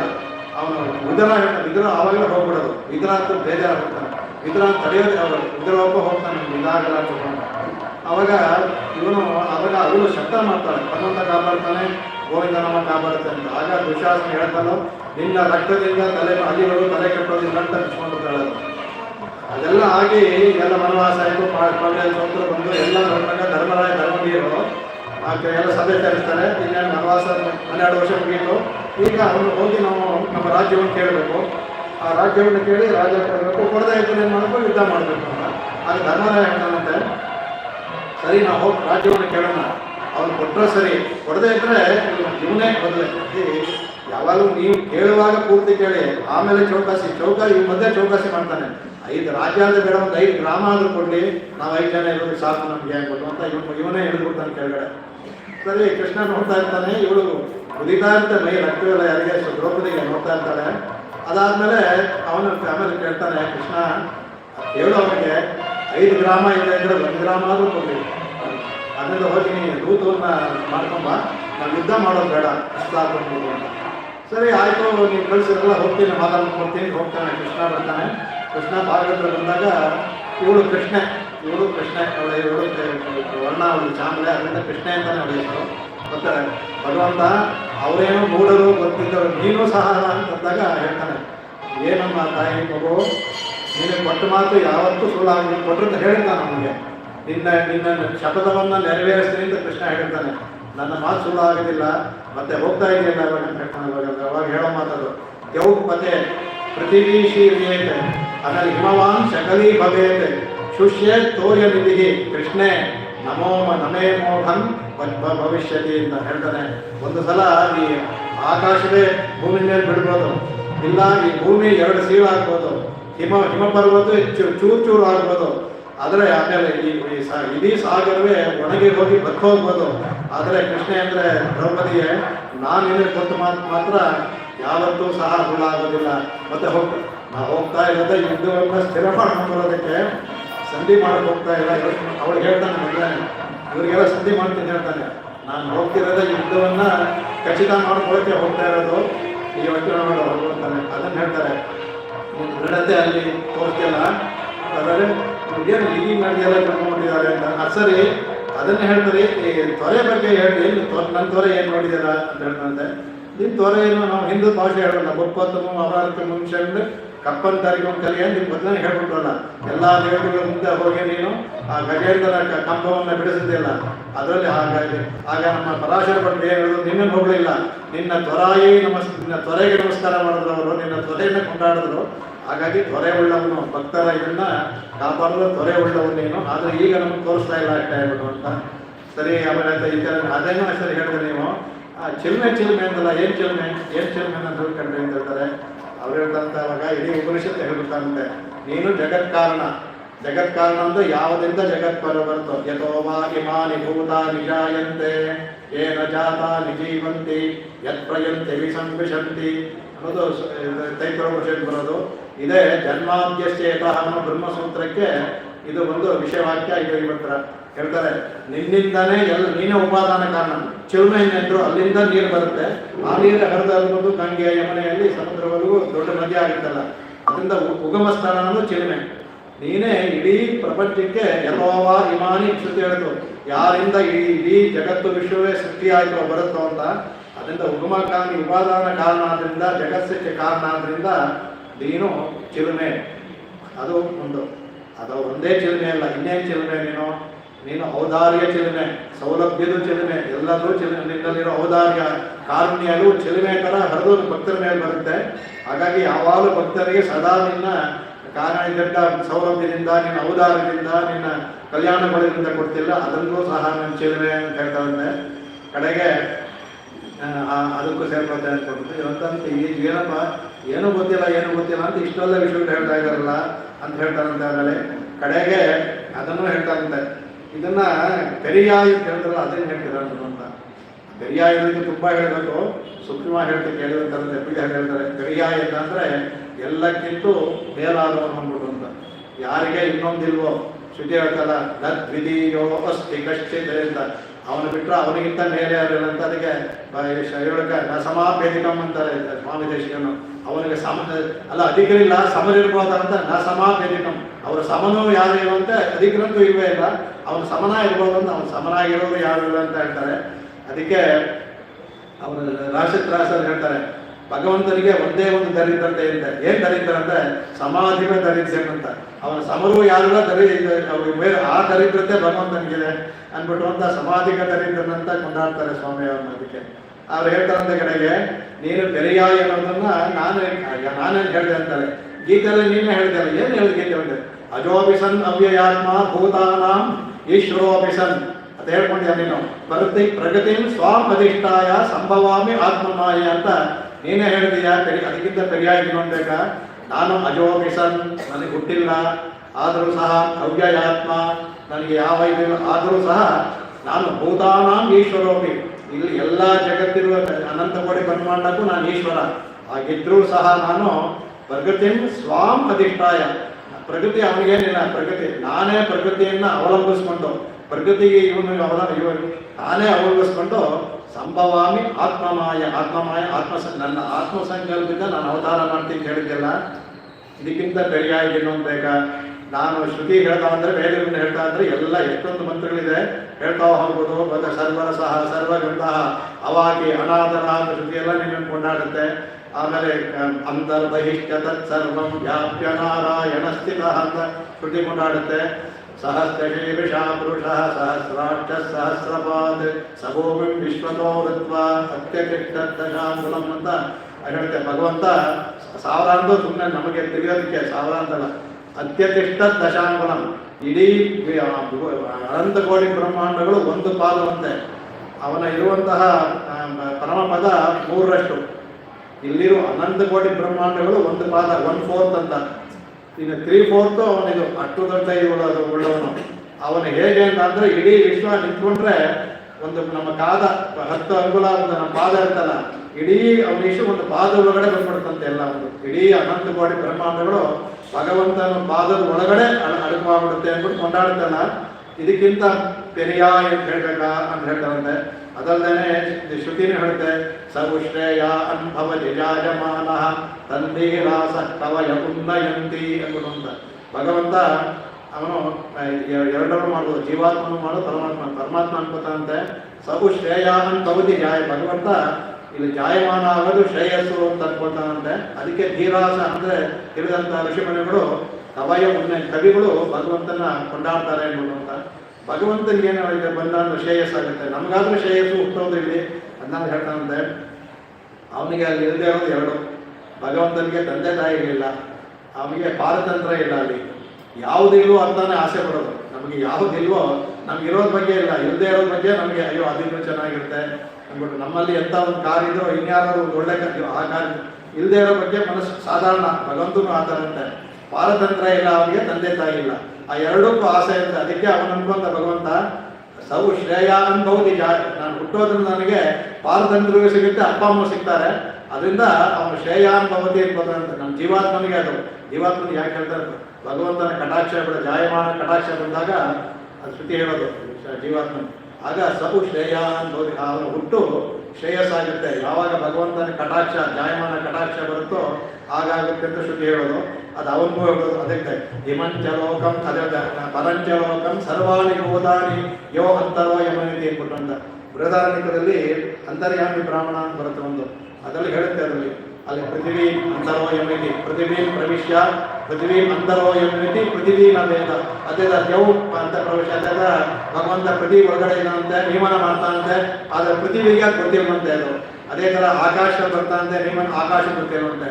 ಯುಲೋಕದಲ್ಲೂ ಅದೇ ತರ ಎಲ್ಲಕ್ಕೂ ಹೇಳ್ತಾರೆ. ಎಲ್ಲವನ್ನೂ ಸರ್ವಾಣಿ ಭೂತಾನಿಯೋ ಅಂತರೋ ಯಮೇತಿ, ಎಲ್ಲರೂ ನಮ್ಮನ್ನು ಸೇರಿ ಒಳಗಡೆ ಇದ್ದಾನೆ, ನಮಗೆ ಗೊತ್ತಿಲ್ಲ ಭಗವಂತ ಇರೋದು.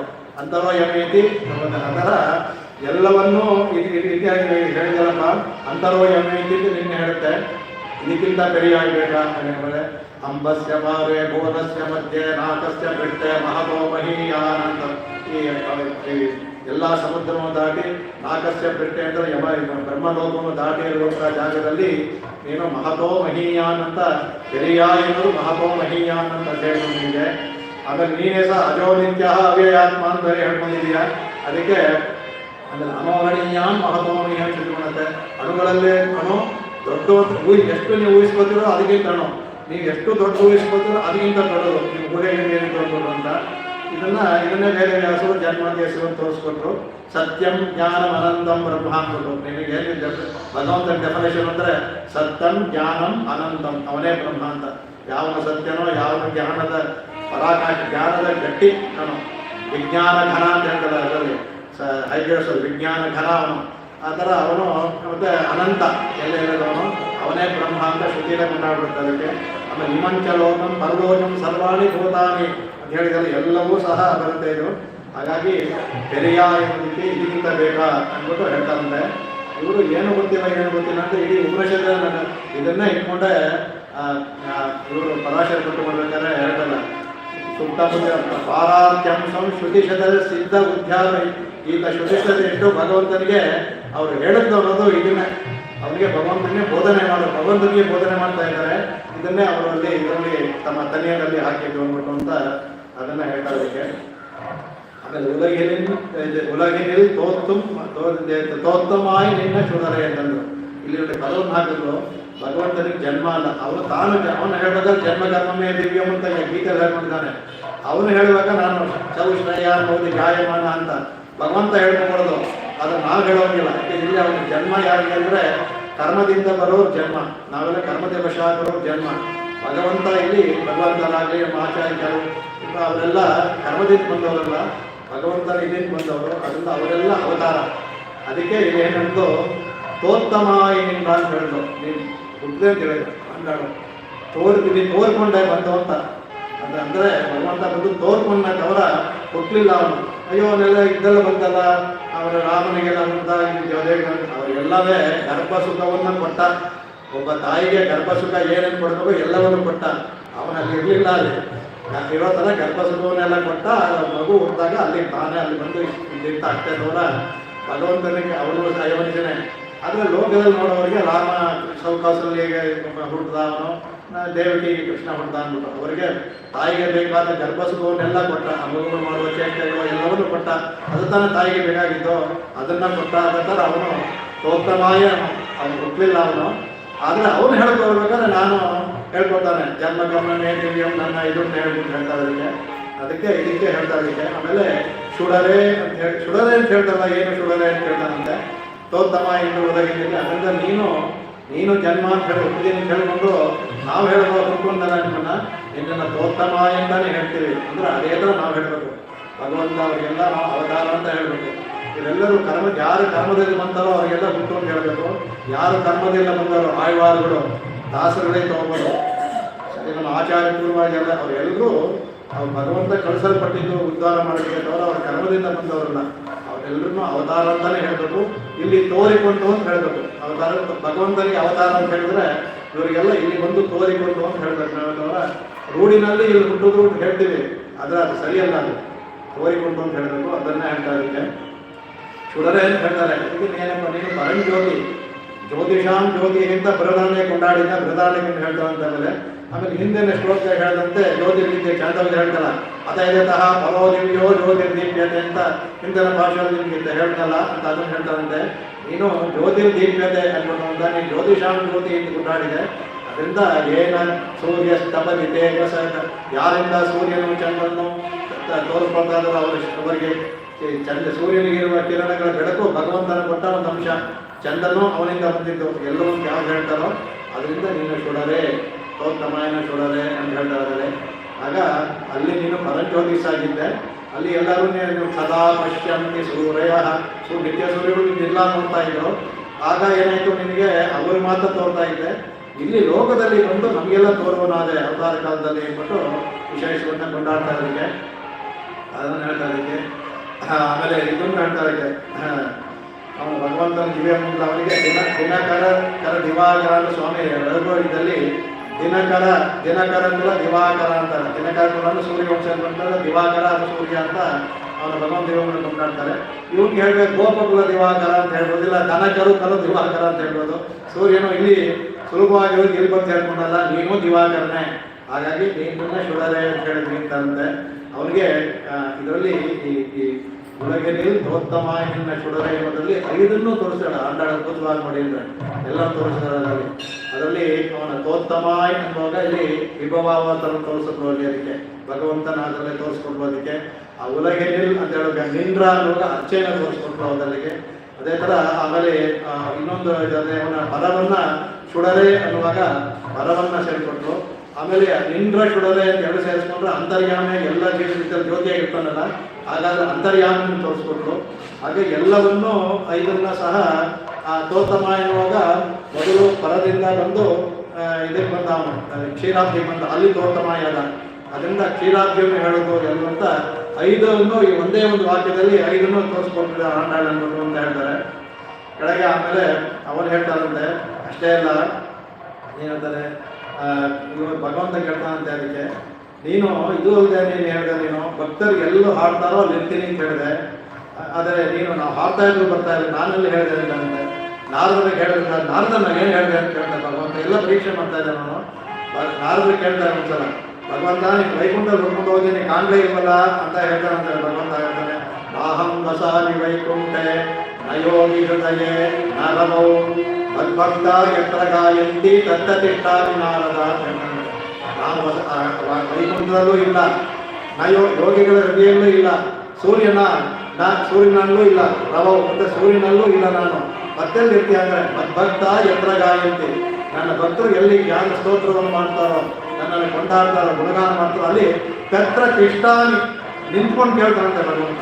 ಅಲ್ಲಿ ಯಾಕೆ ಹೇಳ್ತಾನೆ, ತತ್ತ ತಿಷ್ಠಾಮಿ ನಾರದ, ನಾವು ಮಾಡ್ತಾ ಇದ್ರು ಮಲಗಿದೆಯಾ ನೀವು, ಅಲ್ಲೆಲ್ಲ ನಿಂತ್ಕೊಂಡು ಕೇಳ್ತೀನಿ ಅಂತ ಹೇಳ್ತಾ ಇದ್ದೆ, ಮಲಗಿದೆಯಾ ಅಂತಂತೆ. ಭಗವಂತನ ಕೈ ಕಟ್ಟಾಕ್ತಂಗೆ ಹೀಗೆ.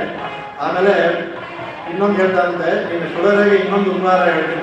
ಏನು ಹೇಳ್ತೀನಿ ಇನ್ನೊಂದು ಹೇಳಿದಾಗ, ನಾನು ನಿಮಗೆ ಶ್ವೇತೋಪನಿಷತ್ತಲ್ಲಿ ಹೇಳಿದ್ರು. ಏನು ಹೇಳಿದೆ ಶ್ವೇತ ಹೇಳ್ತಾರೆ, ದ್ವಾಸುಪರ್ಣ ಸಯುಜ ಸಕಾಯ ಸಮಾನಂ ವೃಕ್ಷಂ ಪರಿವೃಕ್ಷಜಾತೆ ತಯೋರನ್ಯ ತಿಂಬಲಂ ಸ್ವಾರ್ಧತಿ ಅನಷ್ಟನ್ ಅನ್ಯನ್ ಅಭಿಚಾಕಶೀತಿ ಅಂತ. ಇದು ಒಂದು ಮರದಲ್ಲಿ ಶರೀರದ ಮರ ಅಲ್ಲಿ 2 ಹಕ್ಕಿಗಳು ದ್ವಾಸುಪರ್ಣ 2 ಹಕ್ಕಿಗಳು ಕೂತಿದೆಯಂತೆ. ಅದರಲ್ಲಿ ಸಮಾನ ವೃಕ್ಷಂ, ಒಂದೇ ವೃಕ್ಷವನ್ನು 2 ಹಕ್ಕಿಗಳು ಆಶ್ರಯಿಸ್ಕೊಂಡಿದೆ. ದೇಹ ಅನ್ನೋ ವೃಕ್ಷದಲ್ಲಿ 2 ಹಕ್ಕಿ, ಒಂದು ಜೀವಾತ್ಮ ಪರಮಾತ್ಮ ಎರಡೂ ಈ ದೇಹದಲ್ಲಿ ಆಶ್ರಯ ಮಾಡಿಕೊಂಡಿದೆ. ಅದಕ್ಕೆ ದೇಹಕ್ಕೆ ಹೇಳೋದು ವೃಕ್ಷ ಅನ್ನೋದು ಅಂತ. ಅದರಲ್ಲಿ ತಯೋರಣ್ಯಂ ಪಿಪ್ಪಲಂ ಸ್ವಾದರ್ತಿ, ಅದರಲ್ಲಿ ಒಂದು ಯಾವುದು ಜೀವಾತ್ಮ, ಪಿಪ್ಪಲಂ ಅಂದರೆ ಕರ್ಮಫಲವನ್ನು ಅನುಭವಿಸ್ತಾ ಇದೆ ಸ್ವಾದರ್ತಿ, ಅದು ಮಂಕಾಗಿದೆ ಅಂತೆ. ಕರ್ಮಫಲವಾದ್ರಿಂದ ಮಂಕಾಗಿದೆ, ಅದಕ್ಕೆ ಅಲ್ಲೇ ಬರುವಂಥ ರೋಗಗಳು ಎಲ್ಲ ಅಂತ. ಅನಶ್ನನ್ ಇನ್ನೊಂದು ಇದೆಯಲ್ಲ, ಅದು ಅನಶ್ನನ್, ಅದು ಏನು ತಿನ್ನಲ್ವಂತೆ, ಆದರೆ ಅಭಿಚಾಕಶೀತಿ ತೇಜೋಮಯ ಹೊರತುಡಿತಾ ಇದ್ದಂತೆ. ಅದರಿಂದ ಶುಡರೆ ಹೇಳಿದ್ರೆ ನಿಮಗೆ ಅಂತರ್ಯಾಮಿ ಹೇಳಿಬಿಟ್ಟು ಅಂತ ಹೇಳ್ತಾರಂತೆ.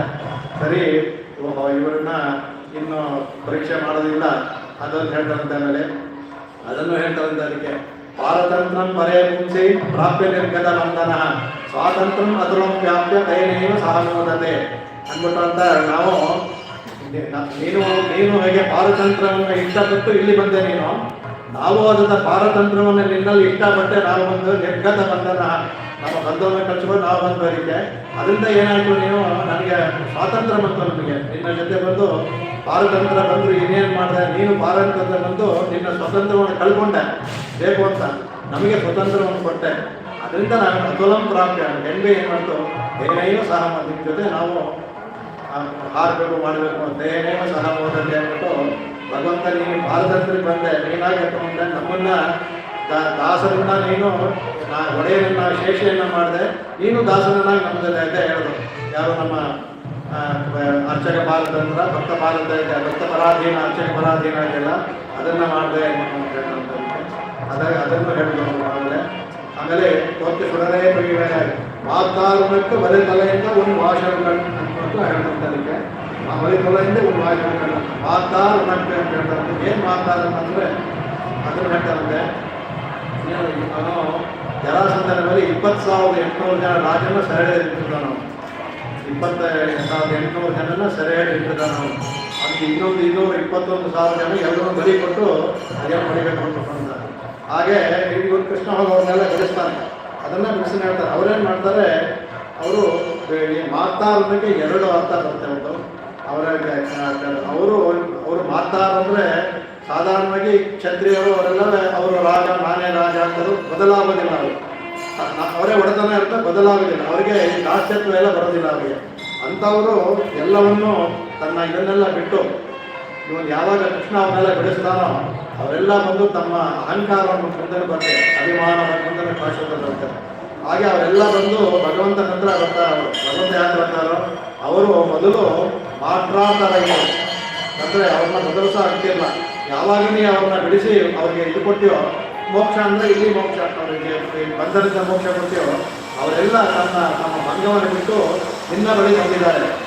ಅಂದರೆ ನಿನ್ನ ಒಂದು ಇದಕ್ಕೆ ಸೋತು, ನಿನ್ನ ಒಂದು ಶಕ್ತಿಗೆ ಸೋತು ಅವರೆಲ್ಲ ಬಂದು ನಿನ್ನ ಕರೆದು ಬಂದಿದ್ದಾರೆ. ಆದರೆ ನಾವು ನಿನ್ನ ಗುಣಕ್ಕೆ ಸೋತು ಬಂದಿದ್ದೀವಿ. ನಾವು ಮಾತಾಡುವುದಕ್ಕೆ ಬರಿತವೆಯಿಂದ ಒಂದು ಭಾಷೆ ನಾವು ಬಂದಿರೋದು. ಅವರು ನಿನ್ನಲ್ಲಿ ಸೋತು ನಿನ್ನಲ್ಲಿ ಶರಣಾರ್ಥರಾಗಿದ್ದಾರೆ. ನಾವು ನಿನ್ನ ಗುಣಕ್ಕೆ ಸೋತು, ನಿನ್ನ ಶಕ್ತಿಗೆ ಸೋತು ಬಂದಿದ್ದಾರೆ. ನಿನ್ನ ಗುಣಕ್ಕೆ ಸೋತು ನಾವು ಬಂದಿದ್ದೀವಿ. ಬರಿತವೆಯಿಂದ ಒಂದು ಭಾಷೆ ನಮ್ಮ ಅಹಂಕಾರವನ್ನು ಅಂದರೆ ಬಲಿಯುತ್ತಾ ಇದ್ವಿ. ನಮ್ಮಲ್ಲಿರುವ ಅಹಂಕಾರ ಮಮಕಾರಗಳನ್ನು ಬಿಟ್ಟು ನಿನ್ನ ಬಳಿಗೆ ಬಂದಿದ್ದೀವಿ. ನಮ್ಮೆಲ್ಲವನ್ನು ತಿಳಿಸಿ ಒಂದು ಭಾಷೆ ಬರೋದು 2 ಒಂದೇ. ಆದರೆ ಅವರು ನಿನ್ನಲ್ಲಿ ಸೋತು ಬಂದರು, ನಾವು ನಿನ್ನ ಗುಣಕ್ಕೆ ಸೋತು ಬಂದ್ವಿ, ಅಷ್ಟೇ ವ್ಯತ್ಯಾಸ.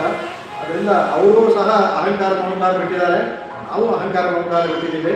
ಆದರೆ ಅವರು ಬಂದಿರೋದು ಶರಣಾಗತಿಗೆಲ್ಲ, ನಾವು ಬಂದಿರೋ ಶರಣ, ಅಷ್ಟೇ ವ್ಯತ್ಯಾಸ ಅಂತ ಒಂದು ನಡಿ ಪರಿಮ ಹೋದೆ. ಅವರ ಥರ ನಾವು ನಿಮ್ಮ ಇದಕ್ಕೆ ಬಂದಿದ್ದೀವಿ. ಯಾತಕ್ಕೆ ಅಷ್ಟೇ ಇಲ್ಲ, ಓದ್ತೀಯಾಮ್ ಬಂದು ನಿನ್ನ ಹಾಡಿ ನೋಡಿ, ನಿನ್ನ ನಮ್ಮ ಜೊತೆ ಬಂದು ನಿನ್ನ ಜೊತೆ ನಾವು ಹಾಡಿ, ನೀನು ರಾಸಕ್ರಿಯೆ ನಾವಾಗಲಿಕ್ಕೆ ಬಂದು ನಾವು ಮಾಡಿದ್ದೀವಿ, ಅದಕ್ಕೋಸ್ಕರ ನಾವು ಬಂದಿದ್ದೀವಿ ಅಂದ್ಬಿಟ್ಟು ಅಂತ ಹೇಳೋದಕ್ಕೆ ಈಗ ಅನೇಕ ಕೊಡ್ತಾರದಕ್ಕೆ. ಇಲ್ಲಿ ಇದು ಹೇಳ್ತಾರದಕ್ಕೆ, ಇದು ಶತ್ರುಗಳಿಗೆ ಸೋತು ಶರಣಾಗತಿ ಮಾಡಿಕೊಂಡ್ಬಿಟ್ಟು ಅಂತ. ಇಲ್ಲಿ ಶತ್ರು ಸೋತು ಶರಣಾಗತಿ ಮಾಡೋದು ಅಂತ ಹೇಳಬೇಕಾದ್ರೆ ಒಬ್ಬರು ವಿಭೀಷಣ ಅಂತ ಹೋದ್ರೆ ವಿಭೀಷಣ ಹೊಂದೋದಿಲ್ಲ. ವಿಭೀಷಣ ಇವನಿಗೆ ಸೋತು ಬರಲಿಲ್ಲ. ವಿಭೀಷಣ ಇವರ ಗುಣಕ್ಕೆ ಸೋತು ಬಂದ ಅನ್ಬೋದು, ಅವನ ತಿರುವಿಗೆ ಸೋತು ಬರಲಿಲ್ಲ. ವಿಭೀಷಣ ಬಂದಿದ್ದು ಭಗವಂತನ ಆಶ್ರಯ ಪಡೆಯೋದಕ್ಕೆ. ಹಾಗಾಗಿ ಕಾಕಾಸುರನಿಗೆ ಹೇಳ್ಬೋದು ಅದನ್ನು. ಕರಿಯ ವಾಚನ ಕೂಡ ಕಾಕಾಸುರನ್ ತೆಗಿತಾರೆ. ಕಾಕಾಸುರ ವೃತ್ತಾಂತ ತೆಗಿತಾರೆ. ಅಲ್ಲಿ ತ್ರಿಲೋಕಾನ್ ಪರಿಕ್ರಮ್ಯ ಅನ್ಬೋದು, ಪಿತ್ರಂಗೆ ಎಲ್ಲರೂ ಬಿಟ್ಟು ಸ್ವಮೇವ ಶರಣಾಂಗ ಬಂತಲ್ಲ.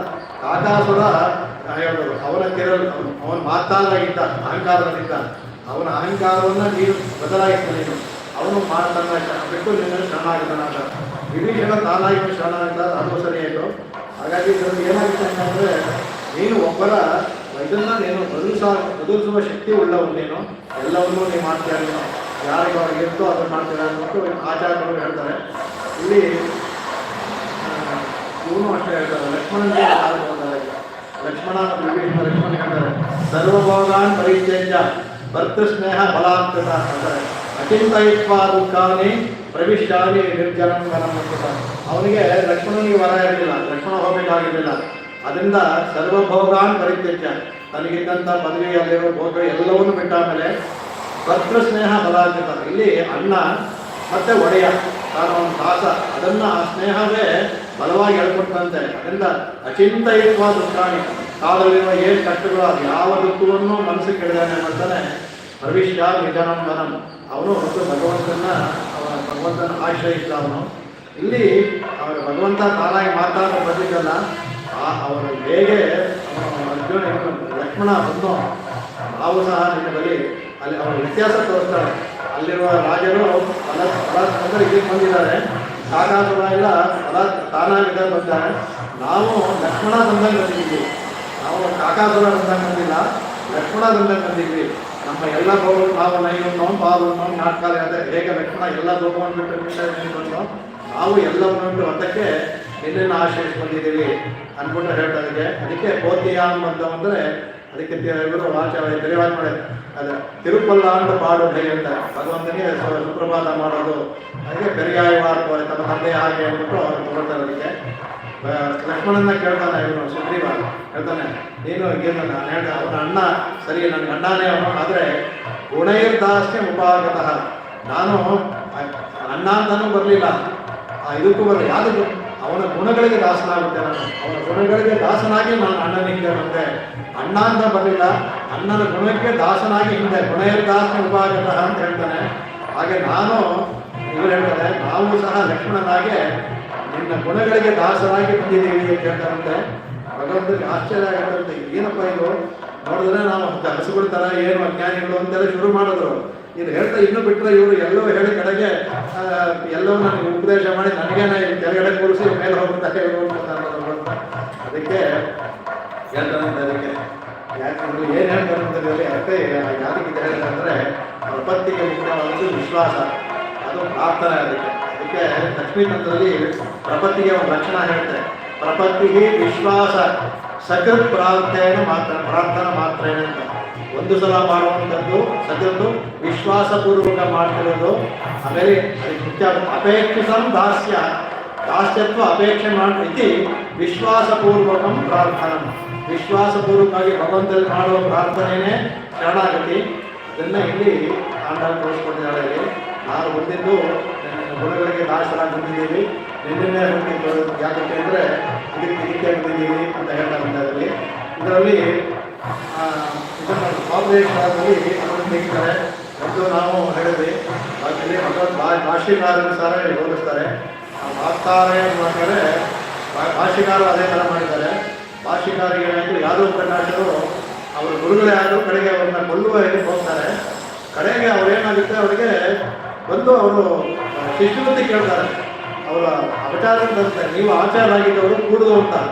ಆಗ ನಾನು ಅವಾಗ ನೀನು ಸ್ವೀಕಾರ ಮಾಡಿದ್ರೆ ನಾನು ದೇಹ ಮಾಡ್ತೀನಿ ಅಂತ. ಆಗ ಬಲವನ್ನು ನೀವು ಆಚಾರದಲ್ಲಿದ್ದವರು ನೀವು ನಾನು ಮಾಡಬಾರ್ದು ಅಂತ ಭಾಷೆಗಾರ ಹೇಳ್ತಾರೆ, ಒಪ್ಪೋದಿಲ್ಲ ಅವರು.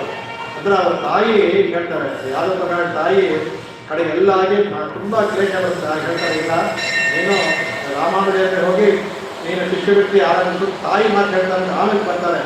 ಆಗ ನೀವು ಆಚಾರ ಆಗಿದ್ದವ್ರು ನನಗೆ ಪೂರ್ಣವಾಗಿ ಇಲ್ಲ ಅಂದ್ಬಿಟ್ಟು, ಅಂದರೆ ಇವ್ರನ್ನ ಕೊಲ್ಲಕ್ಕೆ ಹೋಗುವಂತ ಇದ್ದವ್ರನ್ನ ಅವ್ರನ್ನ ಮಾತಾರಾಗಿದ್ದವ್ರನ್ನ ಮಾತಿನ ಮಾತಾರ ಅಂದರೆ ಇದ್ದವ್ರನ್ನ ಅವ್ರನ್ನ ಮುದಾಯಿಸಿದ್ರು ರಾಮಾಚಾರ್ಯರು, ಅದೊಂದು ಹೇಳ್ತಾರೆ ಅದಕ್ಕೆ. ಆಮೇಲೆ ತಿರುವಂಗೆ ತಮ್ಮದಾವರು ಅಷ್ಟೇ, ಅವ್ರಿಗೆ ವಿಷ ಹಾಕಿದ್ದೆ ನಾನು ಹೆಂಡತಿ ಹೇಳ್ತಾರೆ. ಅವ್ರು ಕಂಡ್ರೆ ಅವರು ದೇವಸ್ಥಾನದವನ್ನ ಇದನ್ನ ವಶಪಡಿಸ್ಕೊಂಡು ಕೊಡೋದಿಲ್ಲ, ಬಿಗಿಲಿಕ್ಕೆ ಅವ್ರಿರುತ್ತೆ. ಕಡೆಗೆ ವೇಷ ಮಾಡ್ಕೊಂಡು ಅವ್ರು ಭಿಕ್ಷಾಚನೆ ಬರ್ತಿರ್ಬೇಕಾದ್ರೆ ಅವರ ಹೆಂಡತಿ ಒಂದು ಬಹಳ ಭಾಷೆಕಾಲ ಮೇಲೆ ಪ್ರೀತಿ. ಏನು ಮಾಡ್ತಾರೆ, ಬಲತ್ವ ವಿಷ ಹಾಕಬೇಕು ಅಂತಾರೆ, ವಿಷ ಹಾಕಿಸ್ಬಿಡ್ತಾರೆ. ಅವಳಿಗೆ ಏನು ಮಾಡೋದು ಗೊತ್ತಾಗಲ್ಲ. ಅದರಲ್ಲಿ ಒಂದು ಶಾಸ್ತ್ರದ ನಿಯಮ ಇದೆ, ಇದು ಯಾರಾದರೂ ನಮಸ್ಕಾರ ಮಾಡಿಬಿಟ್ರೆ ಯತಿಗಳಿಗೆ ಅವತ್ತು ಊಟ ಇಲ್ಲ. ಅದಕ್ಕೆ ಈ ಭಿಕ್ಷೆ ಆಗಿದ ಮುಂಚೆ ನಮ್ಮ ಯತಿಗಳು ಹೋಗ್ತಿರಲ್ಲ, ಕೆಲವರು ಗೊತ್ತಿಲ್ಲದೆ ನಮಸ್ಕಾರ ಮಾಡಬಾರ್ದು. ನಮಸ್ಕಾರ ಮಾಡಿದ್ರು ಅವ್ರಿಗೆ ಅಭಿವಾದನ ಮಾಡಬಾರ್ದು. ನಮಸ್ಕಾರ ಮಾಡಿದ್ರು ಅಭಿವಾದನ ಮಾಡಬಾರ್ದು. ಅಭಿವಾದನ ಮಾಡಿಬಿಟ್ರೆ ಅವರ ಊಟ ಇಲ್ಲ ಅವರಿಗೆ, ಯತಿಗಳಿಗೆ. ಅದಕ್ಕೆ ಅಭಿವಾದನ ಮಾಡೋದಿಲ್ಲ ನಾವು. ಅದಕ್ಕೆ ನಮಸ್ಕಾರವನ್ನು ಇಟ್ಕೊಂಡು ಅದು ಮಾಡಿದ್ರೆ ಹೋಗಿ ಅವ್ರು ಹೇಳೋದ್ರಿಂದ ಇವರೇನು ಮಾಡ್ತಾರೆ, ಅವರು ಅವರ ಹೆಂಡತಿ ರಾಮಾನುಜ ಭಿಕ್ಷೆ ಹಾಕ್ತಾರೆ, ನಮಸ್ಕಾರ ಮಾಡಿಬಿಡ್ತಾರೆ. ಅವ್ರಿಗೆ ಇವ್ರಿಗೆ ಗೊತ್ತು, ಅವರಿಗೆ ತುಂಬ ಆಶ್ಚರ್ಯ ಆಗುತ್ತಂತೆ, ಯಾಕೆ ನಮಸ್ಕಾರ ಮಾಡಿಲ್ಲ ಅಂದ್ಬಿಟ್ಟು ಹೋಗ್ತಾರೆ. ಅಲ್ಲಿ ಕೂತ್ಕೋತಾರೆ, ನೋಡ್ಬಿಟ್ಟು ಏನು ಮಾಡ್ತಾರೆ, ಆಗ ಯಾವುದೋ ಒಂದು ಅಕ್ಕಿ ಬಂದು ತಿಂದ್ಬಿಟ್ಟು ಅದು ಬಿದ್ದು ಹೊಡೆದು ಕೆಳಗಡೆ ಆಗ ಗೊತ್ತಾಗುತ್ತೆ ವಿಷಪ್ರಾಶನವಾಗಿದೆ ಅಂತ. ಆವಾಗಲೇ ಒಂದು ಇವರು ಒಂದು ಕಿಡಾಂಬಿ ಆಚಾನ್ ಬಂದು ಆ ರೀತಿ ಪಕ್ಕದಲ್ಲಿ ಇದ್ರ ಮೇಲೆ ಬಿಲ್ಕುಲ್ ಕೂಡದು ನಿಮ್ಮ ಯತಿ ಇದಕ್ಕೆ ನಿಮಗೆ ಧಕ್ಕೆ ಬಂದರೂ ಪರವಾಗಿಲ್ಲ, ನಾನು ನಿಮಗೆ ಬಿಡೋದಿಲ್ಲ ಅಂದ್ಬಿಟ್ಟು ಅವರು ಕೂತ್ಕೊಂಡು ಇರ್ತಾರೆ. ಅದಕ್ಕೆ ಮುಂಚೆ ಇದಕ್ಕೆ ಅವರು ಹೇಳೋಕ್ಕೆ ಮುಂಚೆ ಕಿರುಕೋಟಿಯ ಬಗ್ಗೆ ಬರ್ತಂತ ಅವ್ರ ವಿಷಯ ತಿಳಿದು ಬಂದ್ಬಿಟ್ಟು ಹೇಳ್ತಾರೆ, ಏನಪ್ಪ ಇದೆಲ್ಲ ಇಷ್ಟು ಶಿಷ್ಯ ಇದೆಯಲ್ಲ, ಈ ಥರ ಆಯ್ತಲ್ಲ, ಏನಾದ್ರು ಅಪಚಾರ ಇದೆ ಅಂದ್ಬಿಟ್ಟು ಅಂತ. ಅದಕ್ಕೇನು ಮಾಡ್ತಾರಂತೆ ಅವ್ರು ಬಂದಾಗ ಬಿಸಿಲು ಮರಳು, ಶ್ರೀರಂಗದ ಮರಳು ಕಾದೋಗಿರುತ್ತೆ. ಇವರು ರಾಮಾನು ನಮಸ್ಕಾರ ಮಾಡ್ತಾನೆ ಇರ್ತಾರಂತೆ. ಅವ್ರು ಹೇಳು ಅಂತ ಹೇಳೋದೇ ಇಲ್ಲ, ನಮಸ್ಕಾರ ಮಾಡಿ 10 ಸಲ ಆಯಿತು, 15 ಸಲ ಆಯಿತು, ಎಲ್ಲ ಇರುತ್ತೆ. ಕೆಡಂಬೆ ಕಡೆಯಕ್ಕಾಗದಂತೆ ಅವ್ರನ್ನ ಇನ್ನೊಂದ್ಸಲ ನಮಸ್ಕಾರ ಮಾಡುವಾಗ ಅವ್ರ ತಡೆದುಬಿಟ್ಟು ತಾನು ಬಂದ್ಕೊಡ್ತಾರಂತೆ, ನನ್ನ ಮೇಲೆ ನಮಸ್ಕಾರ ಮಾಡಿ ನೀವು ಅಂತ. ಆಗ ಭಾಷಿಕಾರ ನೋಡ್ತಾ ಇರ್ತ, ಆಗ ಅವ್ರು ಹೇಳ್ಬಿಟ್ಟು, ನೀನೇ ಸರಿಯಾದ ಶಿಷ್ಯ, ನಾನು ನೋಡಿದೆ ಯಾರಾದರೂ ಇದ್ದಾರಂತ ಆಚಾರ ಮೇಲೆ ನಿನಗಿದೆ ಇದೆಯಲ್ಲ, ಅವರು ಮೈ ಸುಡುತ್ತೆ ಅಂತ ನಿನಗೆ ತಡೆಯೋಕ್ಕಾಗಿಲ್ವಲ್ಲ, ನೀನೇ ಸರಿ, ಇನ್ನು ನೀನೇ ಅವ್ರಿಗೆ ಮಾಧುಕರ ವೃತ್ತಿಯನ್ನು ಮಾಡಬೇಕು.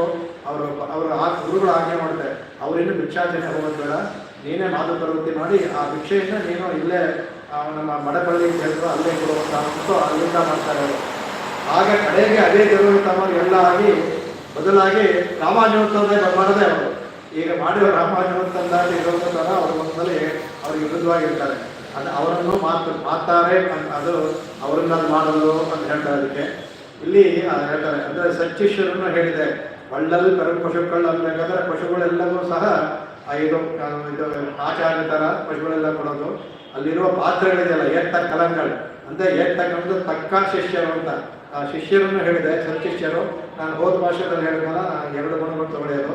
ಸಚ್ಚಿಷ್ಯರು, ಏತ ಕಲಂಗಳೆಲ್ಲ ಸಚ್ಚಿಷ್ಯರು, ಒಳ್ಳೆಲ್ಲಿ ಪಶುಗಳೆಲ್ಲ ಆಚಾರ್ಯರು, ಭಗವಂತನ ಸ್ಥಾನದಲ್ಲಿ ಆಚಾರ್ಯರು. ಆಮೇಲೆ ಹೇಳ್ತಾರೆ ಇಲ್ಲಿ ಇವರಿಗೆ 4 ಹೇಳ್ತಾರೆ, ಭಾಷೆಗಾರರಿಗೂ ಆ ಥರ 4 ಸಚ್ಚಿಷ್ಯರಿದ್ರು ಅಂತ.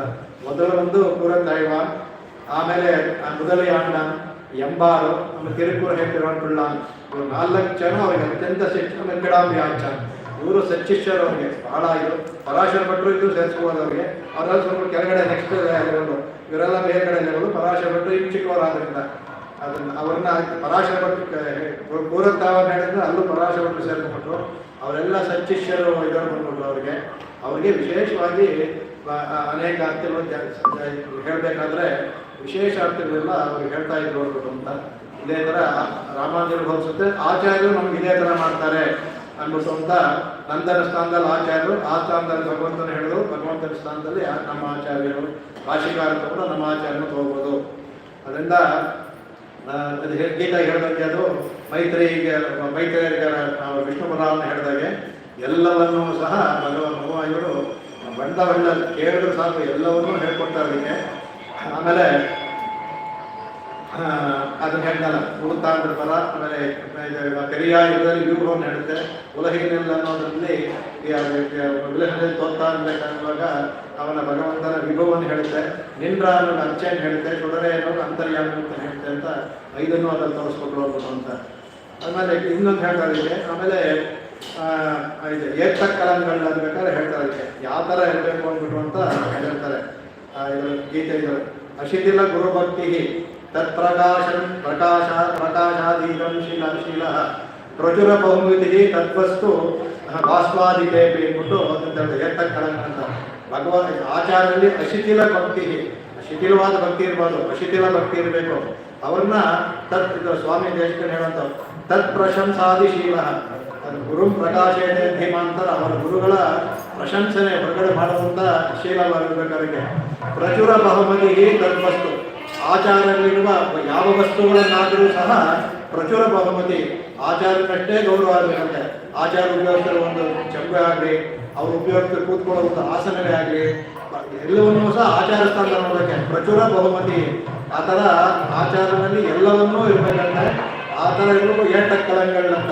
ಒಬ್ಬ ಶಿಷ್ಯ ಅನ್ನೋನು ಆಚಾರ್ಯ ಏಟ ತಕ್ಕದಾದ ಶಿಷ್ಯ ಅನ್ನೋನು ಆ ಥರ ಇರಬೇಕು ಅಂತ ತಮ್ಮ ಇದನ್ನು ತೋರಿಸ್ಕೊಡ್ತಾರೆ. ಅದಕ್ಕೆ ಶಾಂಡಿಲ್ಯ ಸ್ಮೃತಿಯಲ್ಲಿ ಒಂದು ಹೇಳ್ತಾರೆ ಇದಕ್ಕೆ ಯಾಕೆ ಆಚಾರ ಕೊಂಡಂತಂದರೆ ತುಂಬ ಅದ್ಭುತಗಳಿಗೆ. ಸಿದ್ಧಿರ್ ಭವತಿವಾ ನೇಟಿ ಸಂಶಯೋಚಿತ ಸೇವಿನ. ಅಚ್ಯುತ ನನ್ನ ಸೇವನೆ ಮಾಡಿದ್ರೆ ಸಿದ್ಧಿರ್ ಭವತಿವಾ ನವ, ಸಿದ್ಧಿ ಆಗುತ್ತೋ ಇಲ್ಲೋ ಅಂತ ಒಂದು ಸಂಶಯ ಇರುತ್ತಂತೆ.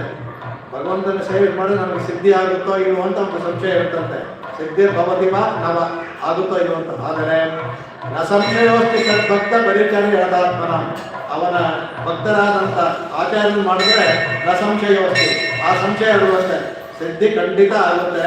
ಪರಿಚಾರ್ಯ ರಥಾತ್ಮನ, ಆಚಾರ್ಯ ಪರಿಚಾರ ರಥಾತ್ಮರಾಗಿರ್ತಾರೆ, ಅವರಿಗೆ ಆ ಸಂಶಯ ಇರೋದಿಲ್ಲ ಅಂತ ಶಾಂತಿಲ ಪೂಜೆಯಲ್ಲಿ ಹೇಳ್ತಾ. ಆಮೇಲೆ ಇದನ್ನು ಹೇಳ್ತಾರೆ ಇದರಲ್ಲಿ ಇನ್ನು ಒಬ್ಬರು ಆಚಾರ್ಯರು ಮಾಡಿದ್ದಾರೆ. ಈ ಏರ್ತಕ್ಕಳಂಗ ಇದರಲ್ಲಿ 4 ತಲೆಮಾರಿಯನ್ನು ಹೇಳಿದ್ದಾರೆ ಅಂದಾಳ ಅಂತ ಹೇಳ್ತಾರೆ.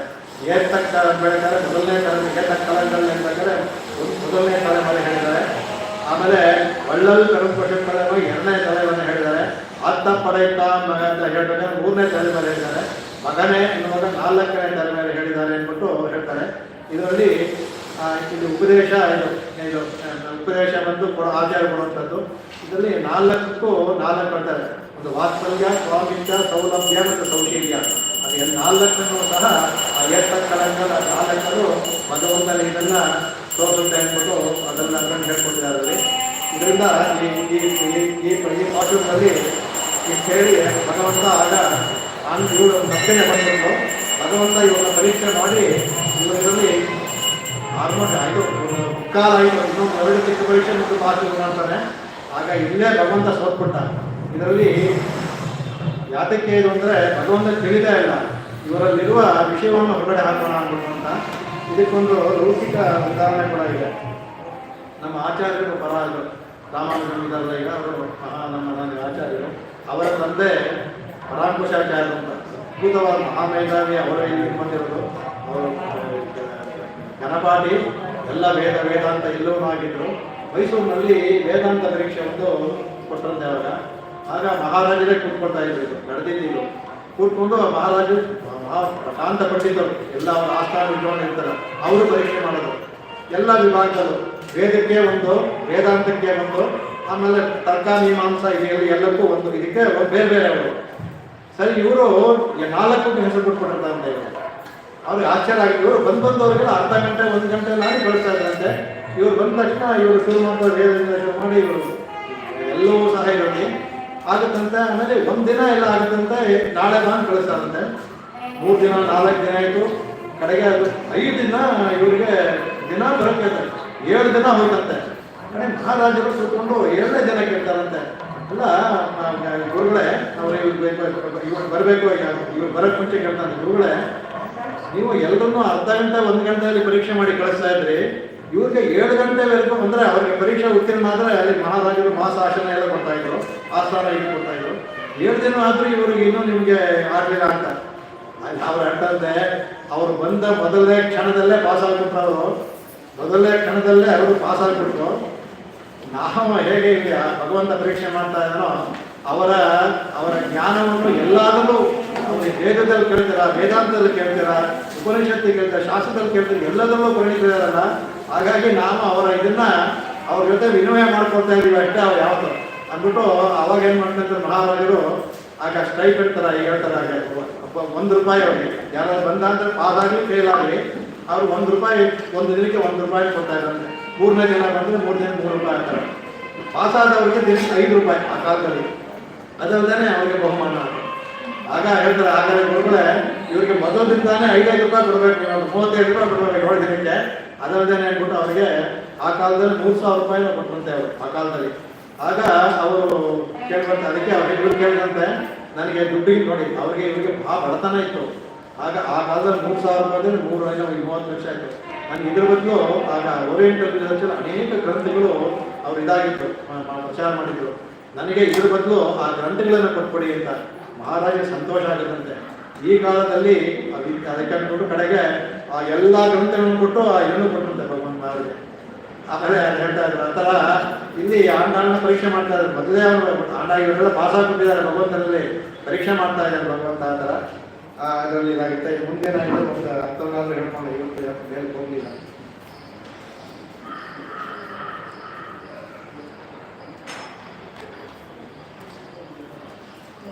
ಸುಂದರ ಭಾಷರ 22ನೇ ಭಾಷರ அபிமான பங்கமாய் வந்தனின் பள்ளிக்கட்டிலே செங்கடெருமாள் வந்து தலை பயிரும் கிங்கினிமாய் தாமரையும் போல கங்கன் சிரிச்சேர என்றே ஆதித்யனும் இழந்தாரோ ಅಂಗಡೆಕೊಂಡು ಎಂಗಲ್ನೇ ನೋಕಲಿಗೆ ಉಗಲ್ನೇ ಜ್ಞಾನಂ ಅಲ್ಲಿ ಅಂಗಣ್ಣ ಜ್ಞಾನಕ್ಕೆ ಜ್ಞಾನಂ ಅಂದರೆ ಕನ್ನಡದಲ್ಲಿ ಲೋಕ ಪ್ರಪಂಚ.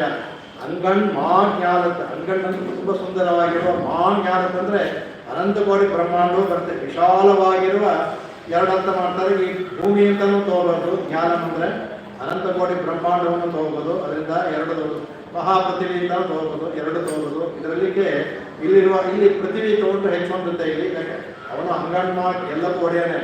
ಇಲ್ಲಿರುವ ಅರಶ ಅಂದರೆ ಅವನಿಗೆ ಶತ್ರುವಾದ ರಾಜರು ಏನು ಮಾಡ್ತಾರೆ, ಅಭಿಮಾನ ಭಂಗಮಾಯಿ. ಅವರಿಗೆ ಅಭಿಮಾನ ದೂರ ಇರ್ತಾರ, ನಮಗೆ ನಾಗೇಶ್ವರು ನಮ್ಮನ್ನು ಯಾರು ಇದು ಮಾಡೋದು ಅಂತ ರಾಜರಿಗಿರುವ ಕ್ಷತ್ರಿಯ ಅಭಿಮಾನ ಇರ್ತಾರ. ಅಭಿಮಾನ ಭಂಗಮಾಯಿ ಯಾವಾಗ ಸೋತ್ಬಿಡ್ತಾರೋ ಅವರಿಗೆ ಅವ್ರ ಅಭಿಮಾನ ಭಂಗವಾಗುತ್ತೆ. ಭಂಗಮಾಯಿ ಬಂದು ಏನು ಮಾಡ್ತಾರೆ, ನಿನ್ನ ಪಳ್ಳಿಗಟ್ಟೆ ನಿನ್ನ ಬಂದು ನೀನು ಕೂತಿರುವಂಥ ಪಳ್ಳಿ ನಿಲ್ಲಿಸ್ತಾರೆ. ಇನ್ನು ಒಂದು ಮಂಚ ಆಗಿಲ್ಲ, ಅದ್ರ ಕೆಳಗಡೆ ಬಂದು ಅವರು ಶಂಖಮಿರುಪಾರ್ಪೋಲ್ ಅಂತ ಹೇಳ್ತಾರೆ. ಇದರಲ್ಲಿ ಎರಡು ಥರ ಮಾಡ್ತಾ ಇದ್ದಾರೆ. ಇಲ್ಲಿ ಶಂಖಂ ಅನ್ನುವಾಗ ಒಂದು ಸಂಘ ಅಂತ ಹೋಗೋದು, ಗುಂಪು ಅಂತ ಗುಂಪಾಗಿರೋದು ಅಂತ. ಇನ್ನೊಂದು ಶಂಖಂ ಅಂದರೆ ಶಂಖ ಅಂತ ಆಗುತ್ತೆ, ಅದು ಶಂಖೋತ್ತನೂ ಸಂಬಳಲಾಗುತ್ತೆ. ಅದು ಎರಡು ಥರ ಅರ್ಥ ಮಾಡೋದು ಅಂತ ಹೇಳ್ತಾರೆ. ಇಲ್ಲಿ ಮುಖ್ಯವಾಗಿ ಗುಂಪಾಗಿ ಅಂತ ಒಟ್ಟು 20,000 ಜನ ಇದ್ದಾರೆ. ಎಲ್ಲರೂ ಒಂದು ಇರುಪಾರ್ಪೋ ಅವ್ರು ಇರುವ ಥರ ಇರುವಾಗಿ ನಾನು ಒಂದೇ ಥರ ಇರಬೇಕು. ನಾವು ಸಹ ಹಿಂದಿನ ಶ್ಲೋಕದ ಹೆಚ್ಚು ಕಡಿಮೆ ಇದು. ನಾವು ಸಹ ಅದೇ ಥರ ಬಂದಿದ್ದೀವಿ ಅಂತ ಬಂದು ಸೇರಿದ್ದೇವೆ. ಹಿಂದಿನ ಭಾಷೆಯಲ್ಲಿ ಜಾಸ್ತಿ ವ್ಯತ್ಯಾಸ ಇಲ್ಲ. ಅದರಿಂದ ಸ್ವಲ್ಪ ನಾಳೆ ಬೇಗ ಓಡಿಸ್ಬೋದಿಲ್ಲ. ನಾವು ಅದೇ ಥರ ಬಂದು ಸೇರ್ಕೊಂಡಿದ್ದೀವಿ. ಹಿಂದೆ ಏನಾದರೂ ಅವರು ಬಂದು ನಿನ್ನ ಸೋತು ಬಂದರು, ನಾವು ನಿನ್ನ ಗುಣದ ಸೋತು ಬಂದಿವಿ ಅಂತಲ್ಲ, ಅದೇ ಥರ ಬಂದು ಸೇರಿದ್ದೀವಿ. ಕಡೆಗೆ ನನ್ನನ್ನು ನೀನು ಹೇಳ್ತಾರೆ, ಈಗ ನೀವು ಏನು ಮಾಡಬೇಕು, ಈಗ ಭಗವಂತ ಒಪ್ಕೊಂಬಿಟ್ಟ, ಈಗ ನಾನು ಬರ್ತಾ ಇದ್ದೀನಿ, ಕಣ್ಣು ಮುಚ್ಕೊಂಡಿದ್ಯಾ, ಕಣ್ಣು ಮುಚ್ಕೊಂಡೇ ಇರೋ. ಈಗ ನೀನು ನಮ್ಮನ್ನು ನೋಡಬೇಕು. ಈಗ ಅವರೆಲ್ಲ ಬಂದಿದ್ದಾರೆ, ಅವರು ನಾವು ಬಂದಿದ್ದೀವಿ, ನೀನು ನಮ್ಮನ್ನು ಯಾವ ಥರ ನೋಡಬೇಕು ಅಂತ. ಕಿಂಕಿಣಿ ವಾಹಿಕೆಯಿಂದ ತಾಮರೈ ಪೂಪೋಲೆ ಅಂತ. ಅದಕ್ಕೆ ಆ ಕಿಂಕಿಣಿ ಅಂದರೆ ಈ ಗಂಟೆಗಳು, ಚಿಕ್ಕ ಚಿಕ್ಕ ಗಂಟೆಗಳಿರ್ತಲ್ಲ, ಅದು ಬಾಯಿ ನೋಡಿ ಫುಲ್ ತೆಗೆದರೆ ಚೂ ತೆಗೆದಿರ್ತಾರೆ. ಕಿಂಕಿಣಿ ಚಿಕ್ಕ ಗಂಟೆ ದೇವಸ್ಥಾನ ಕಟ್ಟಿಲ್ಲ, ಹಸು ಕಟ್ಟಿ ಕಟ್ಟಿದ್ದಾರಲ್ಲ, ಅದು ಮುಕ್ಕಾಲು ಮುಚ್ಕೊಂಡು ಕಾಲುವಾಗ ಚೂರು ತೆಗೆದಿರುತ್ತೆ, ಮುಕ್ಕಾಲು ಮುಚ್ಕೊಂಡಿರುತ್ತೆ. ಆ ಥರ ಕಿಂಕಿಣಿ ತಾಮರೆ ಹೇಗೆ ಮುದುಗುವ ತಾಮರೆ ಸೂರ್ಯೋದಯದ ಹರಡುತ್ತೋ, ನಿಧಾನ ಕರಡುತ್ತೋ, ಆ ಥರ ಕಿಂಕಿಣಿ ವಾಹಿಕೆಯಿಂದ ತಾಮರೈ ಪೂಪೋಲೆ, ಆ ಥರ ತಾನು ಹೂವಾಗಿ ಅಂತ ಅಂದ್ಬಿಟ್ಟು ನೀನು ಆಗ ಶಂಕಣ್ ಅಂದರೆ ನಿನ್ನ ದಿವ್ಯ ನೇತ್ರ. ಶಂಕಣ್ ಅಂದರೆ ತಂಪಾದ ನಿನ್ನ ಕೆಂಪು ನೇತ್ರ ಅಂತ. ಅದರ ಕಪ್ಪು ನೇತ್ರವನ್ನು ಏನು ಮಾಡೋದು, ಅದನ್ನು ಚಿರಿದೆ ಅಂದರೆ ನಿಧಾನಕ್ಕೆ ಸ್ವಲ್ಪವಾಗಿ ಅದಕ್ಕೆ ಎಮ್ಮೆ ಬೀಳಾವೆ, ನಮ್ಮ ಮೇಲೆ ಬೀಳುವುದರ ಆಗಲಿ ಎನ್ನುವುದಂತ. ಇದು ಏನು ನಿರ್ದೇಶನ ಮಾಡ್ತಾ ಇದ್ದಾರೆ ಭಕ್ತರು ನಿರ್ದೇಶನ ಹೇಳ್ತಾರೆ. ಹೋದಲ್ಲಿ ಭಕ್ತರು ಸಹ ಭಗವಂತ ನಿರ್ದೇಶ ಮಾಡ್ಬೋದು. ಆಮೇಲೆ ನಾನು ಪಾದತಂತ್ರವನ್ನು ತಗೋತಾನೆ, ನಮ್ಮನ್ನ ಇದು ಮಾಡ್ತಾನಾಗ ನೀನು ಯಾವ ಥರ ತಗೋಬೇಕು ಅಂದರೆ ಒಂದೇ ಸಲ ಕಣ್ಬಿಟ್ಟು ನೋಡಬೇಡ, ನಮ್ಮನ್ನು ಸ್ವಲ್ಪವಾಗಿ ನಿಧಾನವಾಗಿ ಬಿಟ್ಟು. ಯಾಕೆಂದರೆ ನಿನ್ನ ಕಣ್ಣು ಅರಳುವ ಸೌಂದರ್ಯವನ್ನು ನಾವು ಅನುಭವಿಸಬೇಕು ಅಂತ. ಅಂದರೆ ಸ್ವದೇಶ ಬೇರೆ ಇರ್ತಕ್ಕಂತೆ. ಹಾಗಾಗಿ ನಿಧಾನಕ್ಕೆ ನೀನು ತೆಗಿಬೇಕು. ಹೇಗೆ ಆ ಥರ ಯಾತ್ರೆ ಅಂತಾರೆ, ಆಮೇಲೆ ಹೇಳ್ತಾರೆ ತಿಂಗಳು ಆದಿತ್ಯನು ಎರಡಾಕು. ಹೇಗೆ ಸೂರ್ಯನ ಚಂದ್ರ ಉದಯಬೇಕಾದ್ರೆ ನಿಧಾನ ಸೂರ್ಯ ತುಂಬ ತಂಪಾಗಿರ್ತಾನಲ್ಲ, ಆಮೇಲೆ ಮೇಲೆ ಬಂದ ಕೆಂಪಾಗಿ ಬಂದು ಆತ ನಿಧಾನಕ್ಕೆ ಉದಿಸಬೇಕು. ಆ ಥರ ಸೂರ್ಯನು ಚಂದ್ರನು ಉದಯಿಸುವ ಹಾಗೆ ನೀವು ನಿಧಾನವಾಗಿ ಮಾಡಬೇಕು. ಆಗ ಅನ್ಕಣ್ ಇರಂಡು ಕಣ್ಣು. ಇನ್ನು ಅನ್ಕಣ್ ಅಂದರೆ ಎರಡು ಕಣ್ಣಿಗೆ ಎಲ್ಲ ಎರಡು ಕಣ್ಣು, ಒಂದು ಸೂರ್ಯ ಇನ್ನೊಂದು ಕಣ್ಣು. ಅನ್ಕಣ್ ಅಂದರೆ ಸುಂದರವಾದ ಕಣ್ಣು ಅಂತ ಹೋಗೋದು. ಆ ಎರಡು ಸುಂದರವಾದ ಕಣ್ಣಿನ ಮೇಲೆ ಹೋಗ್ತದೆಯ ನೀನು ಆತ ನಿಧಾನವಾಗಿ ನಮ್ಮನ್ನು ನೋಡಿದ್ದೆ ಆದರೆ, ಏನನ್ನು ನೋಡಿದ್ದೆ ಆದರೆ, ನಿನ್ನ ಕಟಾಕ್ಷ ನಮ್ಮ ಮೇಲೆ ನಿಂತಿದ್ದೇ ಆಗಿದ್ರೆ ಆಗ ಎಂಗನೇ ಶಾಪವನ್ನು ಬೀಳಿದೆ.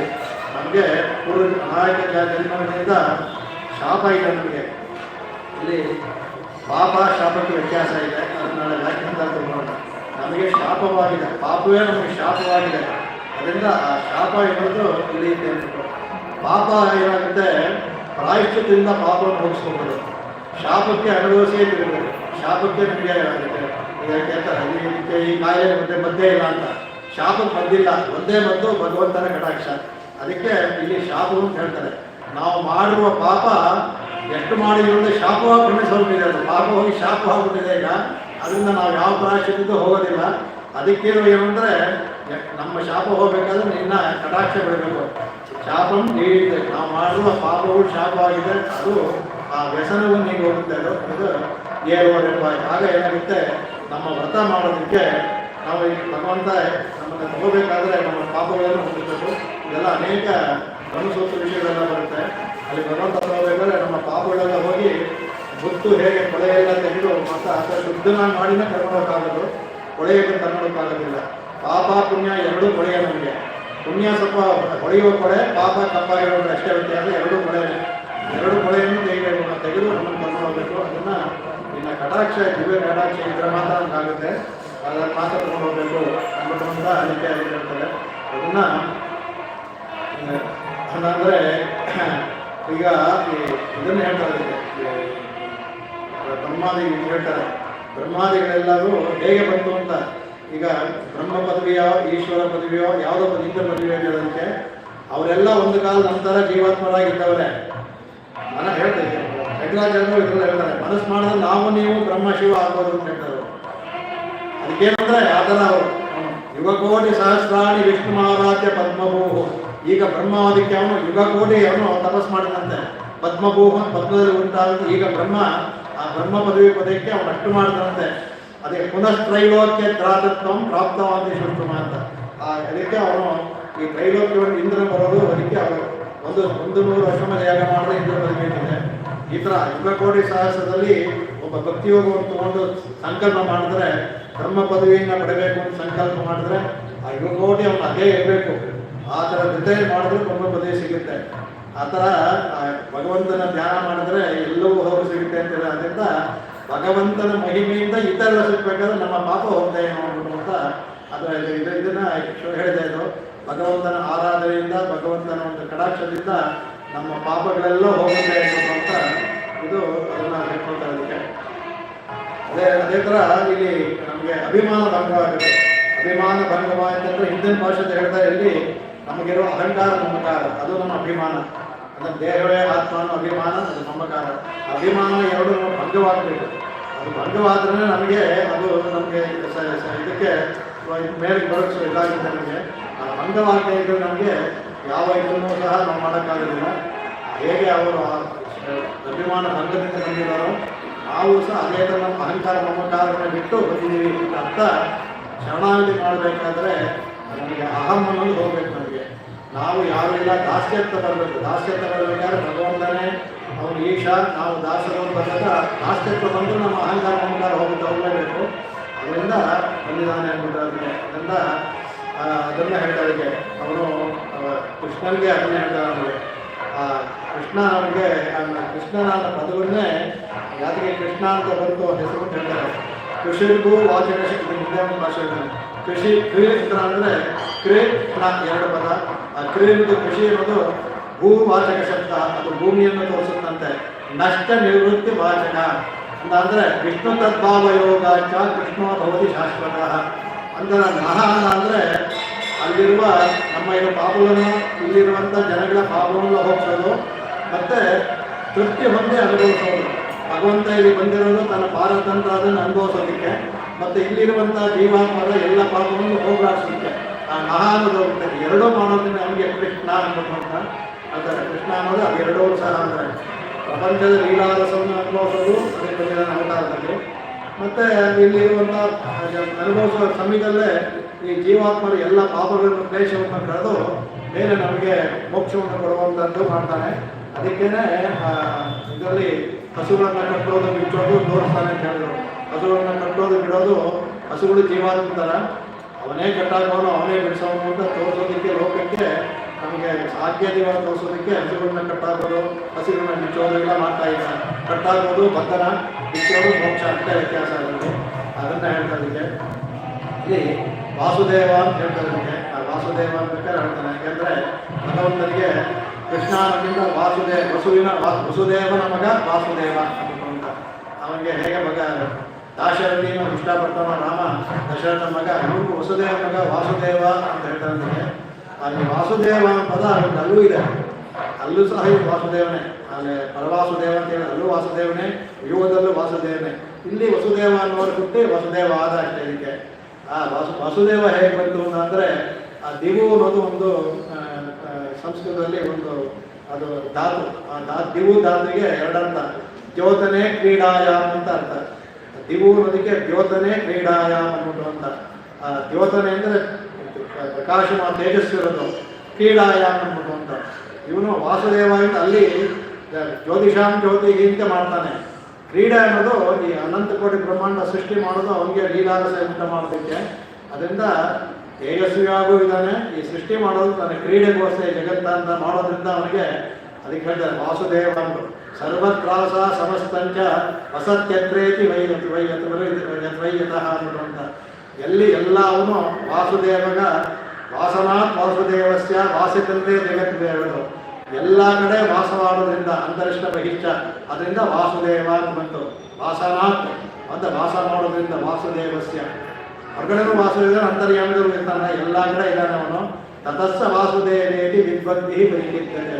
ಅದರಿಂದ ಅವನಿಗೆ ವಾಸುದೇವ ಅಂತ ಹೇಳಿದ್ವಿ. ಆ ವಾಸುದೇವ ಅಂತಂದ್ರೆ ವಸುದೇವನ ಮಗನೂ ಆಗುತ್ತೆ, ಎಲ್ಲ ಅಂತರ್ಯಾಮಿಯಾಗಿರ್ತಾನೆ, ಅದರಲ್ಲೂ ವಾಸುದೇವ ಅಂತ ಹೇಳ್ಬೋದು. ಎಲ್ಲ ಕಡೆಯಲ್ಲೂ ಬಹಿರ್ವ್ಯಾಪ್ತಿ ಇದೆ, ಅದರಲ್ಲೂ ವಾಸುದೇವ ಹೇಳ್ಬೋದು. ಪರ್ವತದಲ್ಲೂ ಇರೋದಾನೆ, ಅದರಲ್ಲೂ ವಾಸುದೇವ ಅಂತ ಹೇಳ್ಬೋದು. ಅಲ್ಲಿ ಜ್ಯೋತಿಷ್ಯವಾಗಿರ್ತಾನೆ, ಅದರಲ್ಲೂ ವಾಸುದೇವ ಅಂತ ಹೇಳ್ಬೋದು. ಹಾಗಾಗಿ ಇದನ್ನು ಹೇಳ್ತಾರೆ. ಆ ಗೋವಿಂದ ವಾಸುದೇವ ಹೇಳ್ಬೋದು ಅವನು ಬಹಳ ಇಷ್ಟವಾದದ್ದು ಅವನಿಗೆ. ಗೋವಿಂದ ಅಂದರೆ ಗಾಮ್ ವಿಂದತಿ, ಗಾಮ್ ಪಾಲಯತಿ, ಗಾಮ್ಗೋಷ್ಠ ಅನೇಕ 18 ಅರ್ಥಗಳಿದೆ. ಗಾಮ್ ಅಂದರೆ ವಿಂದತಿ ಪಡೆಯುವವನು ಅಂತ, ಗಾಮ್ ಪಾಲಯತಿ ಪಾಲಿಸುವವನು. ಹಸುಗಳನ್ನಾದ್ರಿ ಹಸುಗಳನ್ನು ಜೀವಾತ್ಮರು, ನಮ್ಮನ್ನು ಪಾಲಿಸೋನು ಅವನೇ, ಅವನನ್ನು ನಾವೆಲ್ಲ ಅವನಲ್ಲಿ ಹೊಂದಲು ಅವನೇ. ಗಾಮ್ ದದಾತಿ ಕೊಡುವವನು ಅವನೇ. ಗಾಮ್ ಅನ್ನೋದಕ್ಕೂ ತುಂಬ ಅನೇಕ ವೇದಕ್ಕೂ ಗಾಮ್ ಅಂತಿದೆ, ಅನೇಕ ಶಬ್ದಗಳಿದೆ, 18 ಅರ್ಥಗಳಿದೆ ಅದಕ್ಕೆ ಹೇಳಿಕೆ. ಹಾಗಾಗಿ ಇದನ್ನು ಈ ಇಂಥವನು ಅಂಗನ್ಮ ಈ ಭೂಮಿಗೆ ಅವನ ಒಡೆಯ, ಸುಂದರವಾದ ಭೂಮಿ ಒಡೆಯ. ಇಲ್ಲಿರುವಂಥ ಅಲಕ್ಷರು ಹೇಳ್ತಾರೆ ಯಾರಪ್ಪ ಅಂದರೆ ನಾವು ಜೀವಾತ್ಮದ ಹೋಗಬೇಕಲ್ಲಿ ಈ ಮನುಷ್ಯ ಜನ್ಮ ಅನ್ನೋದು ಬಹಳ ಕಷ್ಟಪಟ್ಟು ಬಂದಿದೆ. ಅದನ್ನು ಕಷ್ಟಪಟ್ಟು ಪಡ್ಕೊಂಡಿದ್ದೀವಿ, ಅದನ್ನು ನಾವು ಉಪಯೋಗಿಸಬೇಕು. ದಾಸರು ಹೇಳ್ತಾರೆ ಮನುಷ್ಯ ಜನ್ಮ ಬಂದಿರಲು ದಾಸರ ಪ್ರಧಾನ ಜಾನೆ ಮನುಷ್ಯ ಜನ್ಮ ಬಹುದೊಡ್ಡದು, ಹಾಳು ಮಾಡ್ಕೋಬೇಕು ಅನ್ನೋದು ಕೇಳ್ತಾರೆ. ಅದಕ್ಕೆ ಹೇಳ್ತಾರೆ ಅದಕ್ಕೆ ಅದು ಮತ್ತೆ ಮಹದಾ ಪುಣ್ಯ ಪಣ್ಯೇನ ಶ್ರೀಜಯನ್ ಕಾಯಸೋದು ಸ್ವಯ ಅಂತ. ನಾವು ಎಷ್ಟೋ ವರ್ಷ ಮಾಡೋ ಪುಣ್ಯದಿಂದ ಇದನ್ನು ನಾವು ಭಗವಂತನಲ್ಲಿ ಕೊಟ್ಟು ದುಡ್ಡು ಕೊಟ್ಟು ತೊಗೊಂಡು ಭಗವಂತನಲ್ಲಿ ಪುಣ್ಯೇನ ಕ್ರೀಜೇಯಂ. ನಾವು ಅನೇಕ ಪುಣ್ಯವನ್ನು ಮಾಡಿ ಮನುಷ್ಯ ಜನ್ಮವನ್ನು ಅನೇಕ ಇದನ್ನು ತುಂಬ ದುಡ್ಡು ಕೊಟ್ಟು ವಸ್ತು ತೊಗೊಳ್ಳೋ ಥರ ಭಗವಂತನ ಪುಣ್ಯವನ್ನು ಕೊಟ್ಬಿಟ್ಟು ಈ ಮನುಷ್ಯ ಜೀವನ ಕೊಡೋದು ತೊಗೊಂಡಂತೆ. ಅಷ್ಟೆಲ್ಲ ಕೊಟ್ಟು ತೊಗೊಂಡ್ಮೇಲೆ ಪ್ರಾಪ್ತಂ ದುಃಖೋದರೇ ಪಾರಂ ತ್ವರ ಯಾವನ್ನ ಬಿದ್ಯತೆ. ಇವೆಲ್ಲ ಬಂದ್ಬಿಟ್ಟು ನಾವು ಅಷ್ಟೆಲ್ಲ ಕಷ್ಟಪಟ್ಟು ಬಂದ್ಬಿಟ್ಟು ಇಲ್ಲಿಂದ ಪಾರಂ ಇಲ್ಲಿ ದಾಟೋದಕ್ಕೆ ನಾವು ಯಾರೂ ಸಹ ಮನಸ್ಸು ಮಾಡದೇ ಇದ್ದರೆ ಇದು ನಿಮಗೇನು ಇಷ್ಟೆಲ್ಲ ದುಡ್ಡು ಕೊಟ್ಟು ತೊಗೊಂಡು ಯಾವುದೋ ಒಂದು ವಸ್ತು ತೊಗೊಂಡು ಉಪಯೋಗಿಸ್ತಾ ಇದ್ದಾರೆ. ನೀವು ತುಂಬ ದುಡ್ಡು ಕೊಟ್ಟು ಮನೆ ತೊಗೊಳ್ತೀರಾ, ಕೋಟ್ಯಾಂತರ ಕಟ್ತೀವಿ, ಒಂದಿನವಾಗೂ ಇಲ್ಲದೇ ಇದ್ರೆ ಏನು ಉಪಯೋಗ ಬಂತು. ಅದು ಅಷ್ಟೆಲ್ಲ ಕಷ್ಟಪಟ್ಟು ಇದನ್ನು ಮನೆ ಈಗ ತೊಗೊಂಡಿದ್ದೀರಾ, ಈ ಮನುಷ್ಯ ಜನ್ಮ ತೊಗೊಂಡಿದ್ದೀರಿ, ಅದನ್ನು ಏನು ಉಪಯೋಗಿಸ್ಕೊಳ್ಳೋದಂದ್ರೆ ಇಲ್ಲಿರೋದು ಅನುಭವಿಸ್ಬೇಕಲ್ಲ, ಇಲ್ಲಿಂದ ದಾಟೋದು. ಅದರಿಂದ ಪಾರಂ ತ್ವರೆ, ಅದಕ್ಕೆ ತ್ವರೆ ಬರಬೇಕಂತ. ತ್ವರೆ ಯಾವನ್ನ ಬಿದ್ದರೆ ಅದನ್ನು ಹೇಳ್ತಾರೆ. ಅದಕ್ಕೆ ಅರಶರದಲ್ಲಿ ಜೀವಾತ್ಮನ್ನೇ ಹೇಳ್ತಾರೆ. ಅಭಿಮಾನ ಭಂಗ ದೇವಾಭಿಮಾನ ದುರಭಿಮಾನ ತೊಳಿಬೇಕು ಅಂತ. ಅದಕ್ಕೆ ವರಾಹಪುರಾಣದಲ್ಲಿ ಹೇಳ್ತಾರೆ ಲಬ್ಧ್ವಾದು ಮಾನುಷಂ ದೇಹಂ ಪಂಚಭೂತ ಸಮನ್ವಿತಂ ಮಾಮೇವನ ಪ್ರಬದ್ಧಂತೆ ತಥೋ ದುಃಖ ತರನ್ನು ಕಿಮ್ ಅನ್ಬಿಟ್ಟು. ಅಂದರೆ ಈ ಮನುಷ್ಯ ದೇಹವನ್ನು ಪಂಚಸತ್ವ ಸಮನ್ವಿತವಾದ ದೇಹವನ್ನು ಪಡ್ಕೊಂಡಿದ್ದಾರೆ ಮನುಷ್ಯ. ಒಂದು ವೇಳೆ ಅವರು ಮಾಮೇವ ನ ಪ್ರಬದ್ಧಂತೆ ನನ್ನನ್ನು ಒಂದೇ ಹೋದ ಅಂದರೆ ತಥೋ ದುಃಖಂ ತರನ್ನು, ಇನ್ನು ದುಃಖದಿಂದ ಇನ್ನೇನಿರುತ್ತೆ ಅಂತ ತಾಯಿಗೆ ಹೇಳೋದು, ವರಾಹ ಹೇಳೋದು. ಅವರು ನನ್ನನ್ನು ಇಷ್ಟೆಲ್ಲ ಪಂಚಭೂತಗಳನ್ನು ನನ್ನ ತಗೊಂಡು ಬೇರೆ ಹೇಳಿದ್ದಕ್ಕೆ ಮಹದಾಪುಣ್ಯೇನ ಕ್ರೀಡೆಯಂ ಬರೆದು ನನ್ನನ್ನು ಪಡ್ಕೊಳ್ಳದೆ ಹೋದರೆ ಅವರು ದುಃಖ ಇಲ್ಲದೆ ಇನ್ನೇನಿರುತ್ತೆ ಅಂದ್ಬಿಟ್ಟು ಅವರು ಪೂಜೆ ಕೇಳ್ದಂತೆ ನನ್ನ ಇರೋ ಜೀವಿಗಳೇ ಹೇಗೆ ಏನು ಮಾಡ್ತೀನಿ ಅನ್ನೋವಾಗ ಕೇಳಬರುವಂಥದ್ದು. ಶತಮಕಮಣಿ ನೀಲ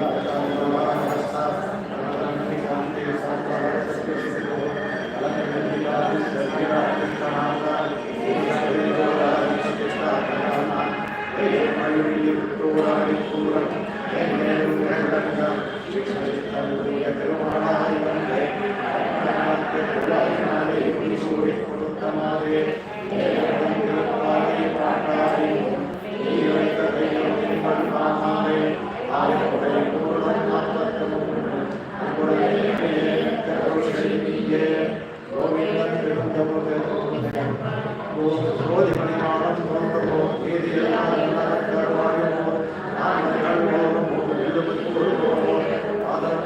இருக்கும் பரமனை பார்க்கும் வேலவனைத்துக் கொண்டிருந்தாலும் ஓதனை கையை அறியாத மாநிலத்தை ஓவியம் சுமப்பது ஒன்றே. அண்ணா